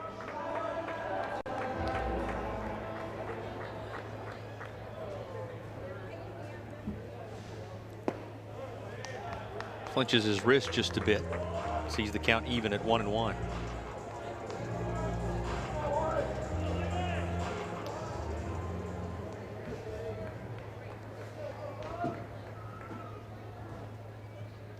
And swings through the 1-1. Trying to double his pleasure on the night there, but falls behind 1-2. Well, number of games of consequence to the ACC going on tonight. Time to pass along some of those scores to you. Here's the 1-2, and Didowick puts this in play, but foul, first base side. Florida and Florida State tangling, bottom of the 4th inning. at Dick Howser Stadium. Of course, Mike Martin Field in Tallahassee. 12-3 is the Florida State advantage in the bottom of the fourth. Miami keeping it in the Sunshine State as well, taking on Florida Atlantic. 14-5 is the Canes lead, and they're trying to put the finishing touches on that in the bottom of the eighth. Didowick beats the shift, rolls that right through the usual shortstop position, and he's aboard again. Harrison Didowick, a multi-hit night. The home run, and now the single. He's 2 for 4. Other scores for you related to ACC teams. Wake Forest leads Coastal Carolina 10-2 as they try to keep it rolling after their successful trip through the Commonwealth, a sweep in Blacksburg over the weekend, and now an 8-run lead in the 8th over Coach Gilmore's Chanticleers.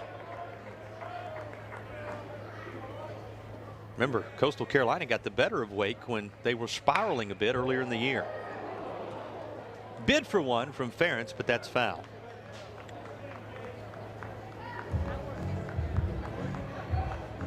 UNCW upended NC State. 5-4 was the final. That one taking place in Wilmington, North Carolina, at Brooks Field. Again, 5-4 win for UNCW over the Wolfpack. And they're not the only ones perhaps going to taste defeat on this day out of the midweek from the ACC. USC Upstate leads Clemson 9-5 in the 9th inning. The second-ranked team in the country on the ropes at Doug Kingsmore Stadium in Clemson, South Carolina.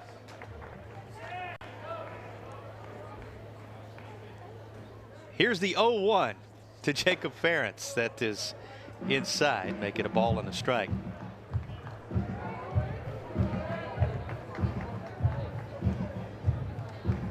When you talk about baseball in the Commonwealth, that one in the top of the 9th inning. Blue Devils have one more at bat to right the ship on this night. Tough evening for the ACC in midweek play. That would mean if it holds, Duke falls to William and Mary. Louisville falls to Western Kentucky. Clemson, the number 2 team in the country, potentially, if it holds, falls to USC Upstate. And NC State falls to UNCW. Now here, Virginia handling its business to this point against an always difficult inside the Commonwealth opponent, VCU. They lead the Rams 7-4. Hayden Till remains on the mound. And he gets a swing and a miss on a 93-mile-an-hour fastball. Cooper Benson now behind, 1-2. He had a double and an RBI in the second inning, but has twice flown out since to right field. So he's 1 for 3 out of the 7th spot in the Rams order. And there is a called strike 3, 93 on the speed check, and there is one away in the 8th.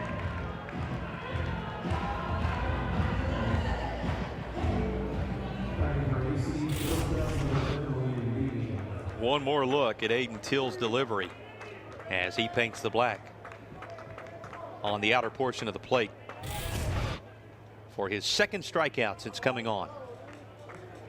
It's a weapon he's used for both outs, the final one of the 7th inning and the first one here in the 8th, and he goes to work against Bean.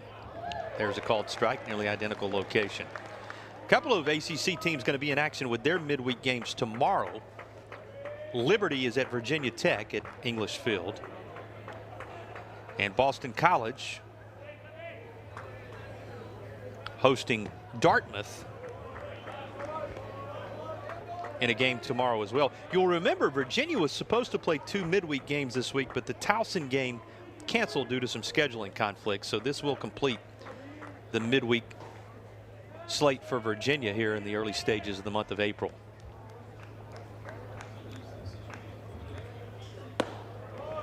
1-1 is high, 2 balls and a strike. Notre Dame hosts Butler as well, by the way, tomorrow. That completes the 3 games on the docket for tomorrow for ACC teams. Here's a 2-1. 2-2 is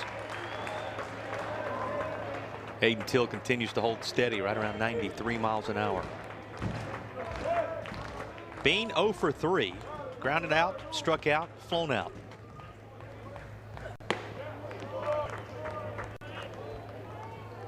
Having put the ball in play each time. Seniors average dipping to 205 here.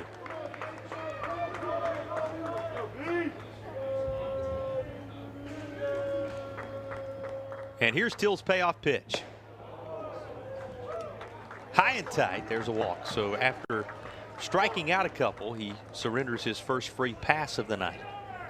And there's a runner aboard with one down.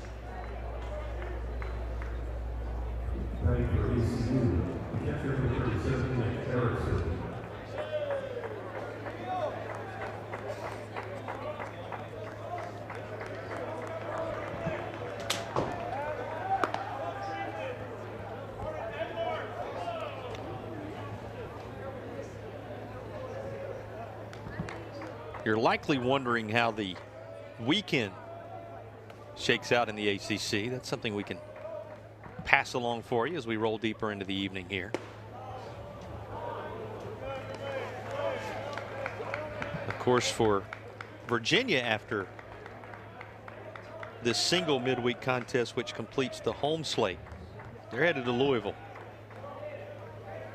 as they'll take on Ann McDonald's Cardinals this weekend.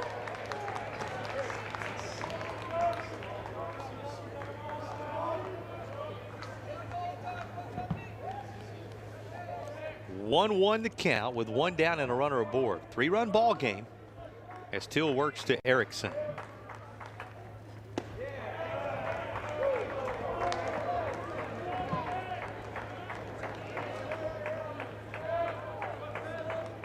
The rest of the ACC series, Wake is at Boston College.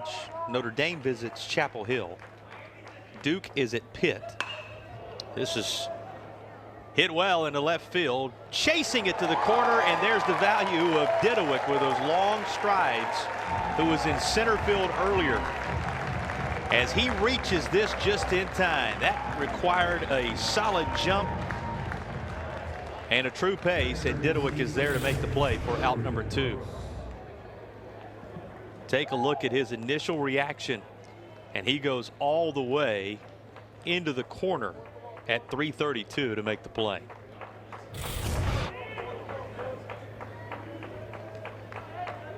So 2 down. And Till now working to the leadoff man in the order, Brooks, with 2 away and a runner aboard.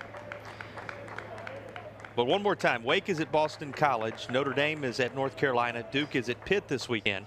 NC State headed to Clemson. Those two be looking to bounce back if the scores from tonight hold from midweek setbacks in what is going to be one of the feature games on the ACC network this weekend. Miami is at Florida State after they've played other opponents in the Sunshine State in the midweek. And Virginia Tech goes to Georgia Tech with, as I started, Virginia at Louisville. Those are the matchups around the conference as the races are beginning to take shape past the midway point of the 2024 season, as hard as it is to believe.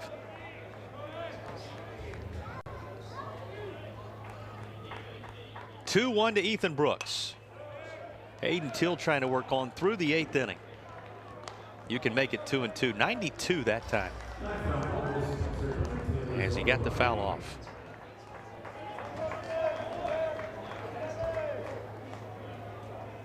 Struck out Benson, walked Bean, got Erickson to fly out into the left field corner. And here's his 2-2 to Ethan Brooks.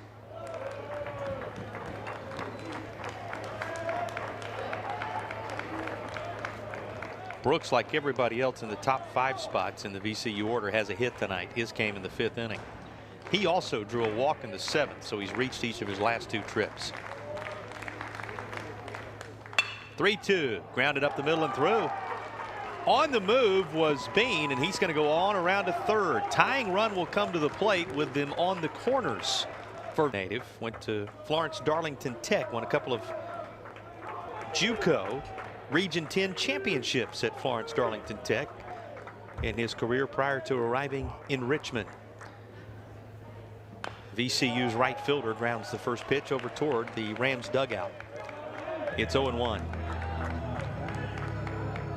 Tonis, 19 in the third, already behind him, 2.33 the earned run average, 1 save to his credit.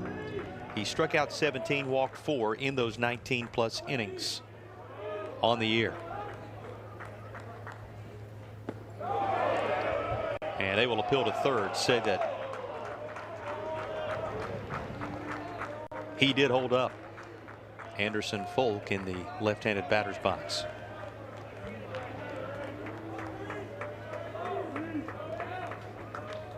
Evens things 1-1. And a strike from Tonis. He worked in 2 games over the weekend. He worked in the 14-11 victory in the opener on Thursday. I guess you still consider that the weekend. Got an out in that one and worked 3 2/3 in the finale on Saturday. Here's the 1-2. Didn't get the call here, nor did he get the 2-hole hitter to nibble. It's 2-2. 3 2/3. Couple of hits, 1 walk, and 3 strikeouts as he threw nearly 60 pitches in that most recent contest for Virginia.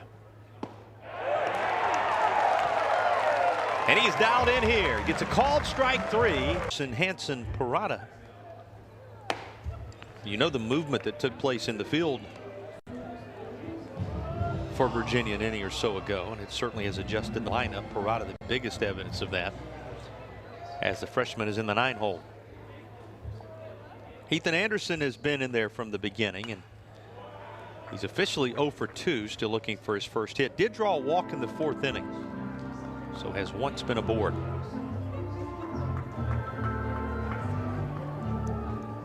Jack Hoymans is now 2 innings plus into his time out there for VCU.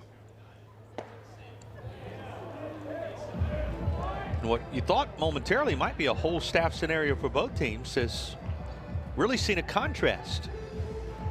Hoymans just the 3rd arm used by VCU in the game. If Virginia turns to someone else behind Tonis, the total is going to be in double digits. He was the 9th pitcher for UVA. Taking it to the bag and trying to complete the out is Dugout. He is retired.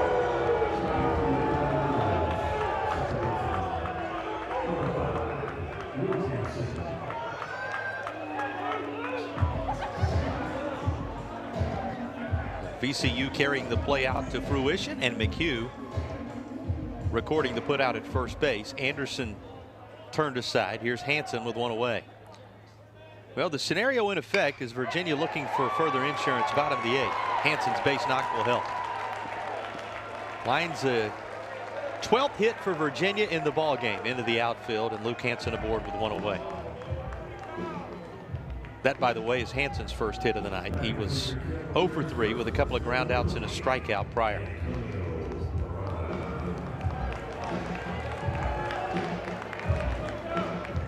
And Parada, who came on defensively with all the adjustments required upon Eric Becker's departure, and that's going to be one of the storylines to watch coming into the weekend.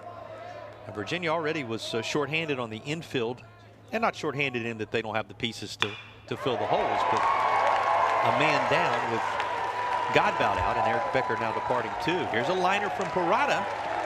He steps in nicely and singles into right. They're on the corners with 1 earned runs and 20 hits.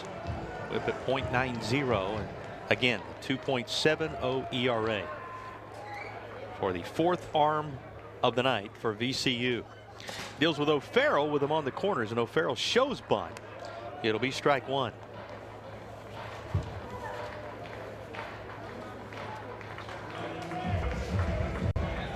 Martinez, 4-pitch mix, fastball, slider, has a curveball and a changeup in the arsenal. See what he goes with here. O'Farrell serves that out into right field, and it's going to mean a run for Virginia. Hanson comes home to touch the plate. O'Farrell just enough on it to pick up his 31st RBI of the season. It is 8-4 UVA.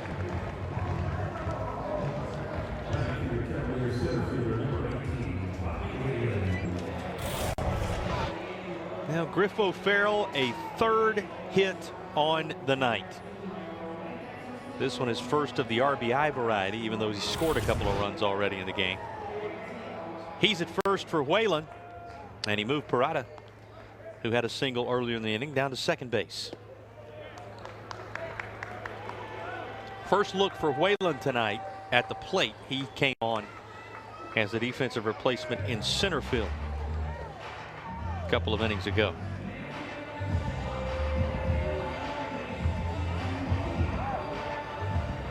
Mason Martinez, a Florida native out of Lake Worth and a Park Vista product. Whalen, our home plate umpire says, did go around. Evens things 1-1.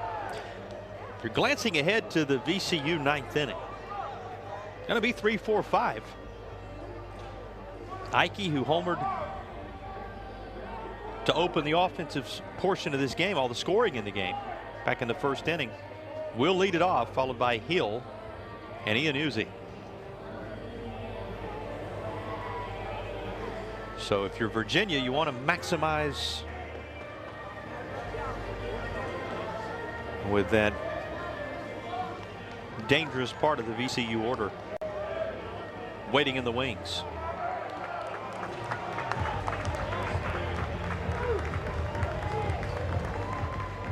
After an offensive conference, Whalen ready to go. The average still above 400 at 408 for Bobby Whalen on the year. Healthy cut here, but he's behind 1-2. 92 that delivery. The fastball from Martinez. Whalen at 408. That's 31 hits and 76 at bats. 6 of them doubles, 1 of them a triple.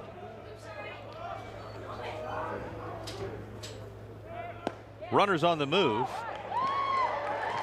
And the pitch in the other batter's box had to be smothered by Erickson, so they move up without a throw. Parada to third, O'Farrell to second, and 2 are in scoring position. What would make it a 10-4 ball game if Whalen delivers here. Infield now in just a step or 2 off the grass for VCU, and Whalen couldn't hold up. He's retired on strikes.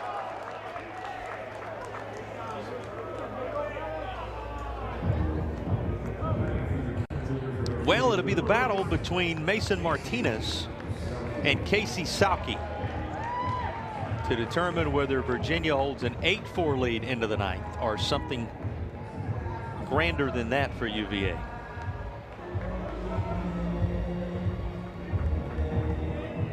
Two outs and 2 in scoring position with Sauke, who is 1 for 4, swinging through the first offering.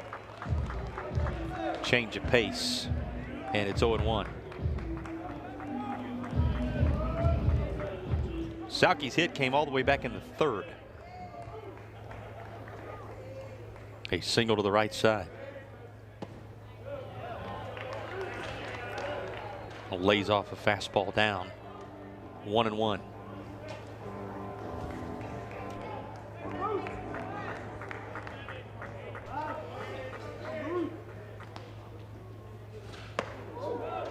That's up and right up against the body of Sauke, but he's able to move the arms out of the way in time. 2-1.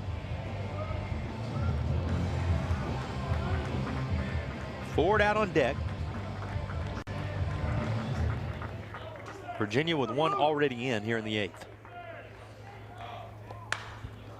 Sauke waking him up first base dugout side. That's off the railing in front of that VCU dugout. 2-2. There is Henry Ford, who also has posted a 1 for 4 mark today.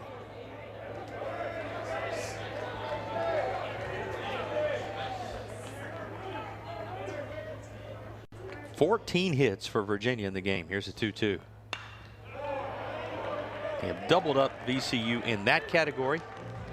They have doubled up VCU where it matters most. 8-4 our score.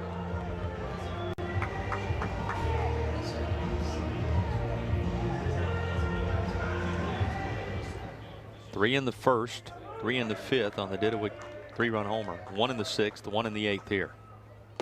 Sauke holds up. Full count to Casey Sauke. Again, first base empty and Ford on deck.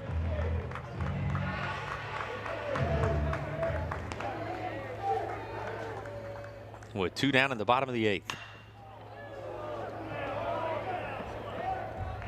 Lifts this first base side, and that's going to be about midway up in the seats. One of those final sections down beyond the VCU dugout.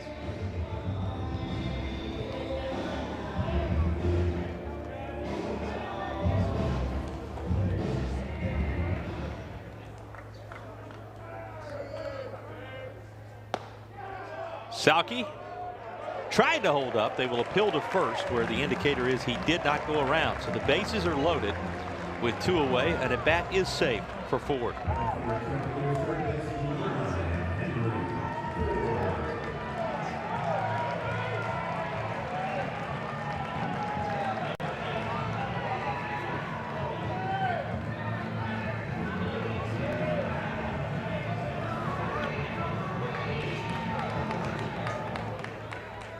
Ford a single and a run scored in the fifth.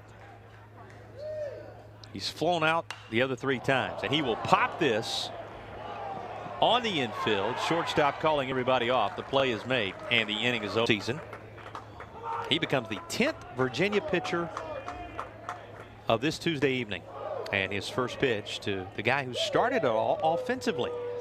The scoring, that is, 3-hole hitter Ike is high and tight. Ike homered way back in the opening half inning of the game. Made it 1-0 VCU at the time. Virginia would answer his solo home run with a 3-run bottom of the first, marked by a couple of triples from Stefan and Ferentz. And though the Hoos trailed again in the middle frames, another 3 spot on a 3-run home run from Harrison Didowick, his team leading 14th of the season. The Cavaliers push back out front. They have tacked on since, 1 in the sixth, 1 in the eighth, and lead it 8-4. Here's a 2-1 to Ike. And he's looking for the gap out there in right center. Sauke's going to watch as this sails on by. It'll be an extra base hit. And a 2-hit night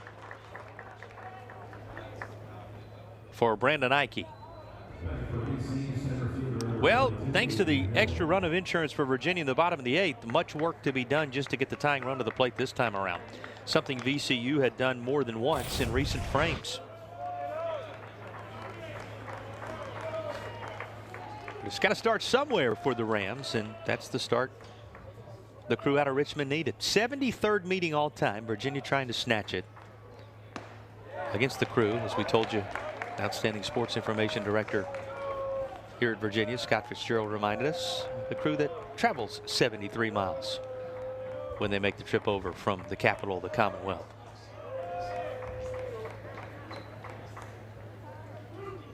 Here's the 0-1. Virginia also trying to put themselves in position to do what they did a year ago in this series, and that's take the game here, and then later in the year when they visit Richmond and go to the Diamond later this month, the final game of the month of April on the 30th. Put themselves in position to complete the home and home sweep once again here in 2024.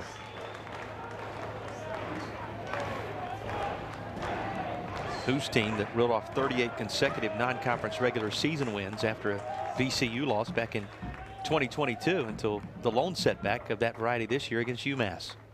Here's the 1-2.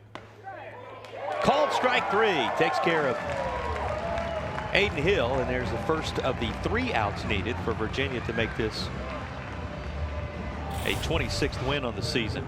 Beautiful delivery. And the inside corner where the call is received by Matt Augustine. Iannuzzi the batter now.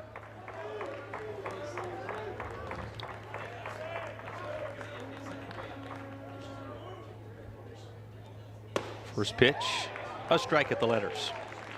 Virginia to Louisville as the homestand concludes here, and big ACC series coming up there for both teams.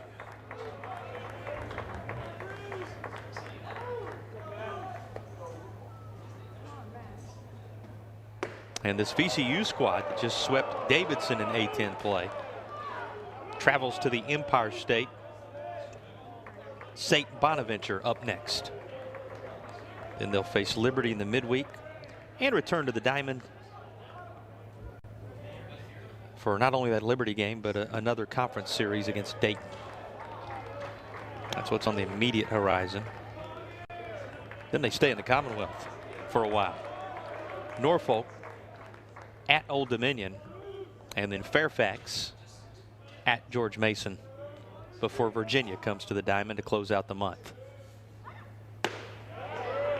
If you want to keep that trend going, GW the next weekend at the Diamond in Richmond, and Old Dominion the next opponent at the Diamond on May 7th. You got to go all the way to May 8th when they travel to Greenville, North Carolina to take on East Carolina. The next time after that Dayton weekend that they step out of the state of Virginia. 3-2 to Ethan Iannuzzi. Heike off second base. Here's a payoff pitch. And that's a called strike 3. So back-to-back punch-outs for Augustine after he gave up the double to right center field, and he has Virginia within an out of the win. Both of them freezing the hitters, this one at the knees. It's McHugh who came on at first base a little earlier in the contest as a defensive replacement, batting for the first time. The first pitch to Chris McHugh is a called strike.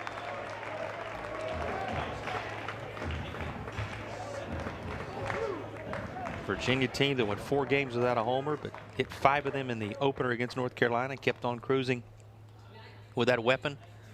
Got another big one tonight from Didewitt. The defense just as true. Here's a bouncer back to Augustine.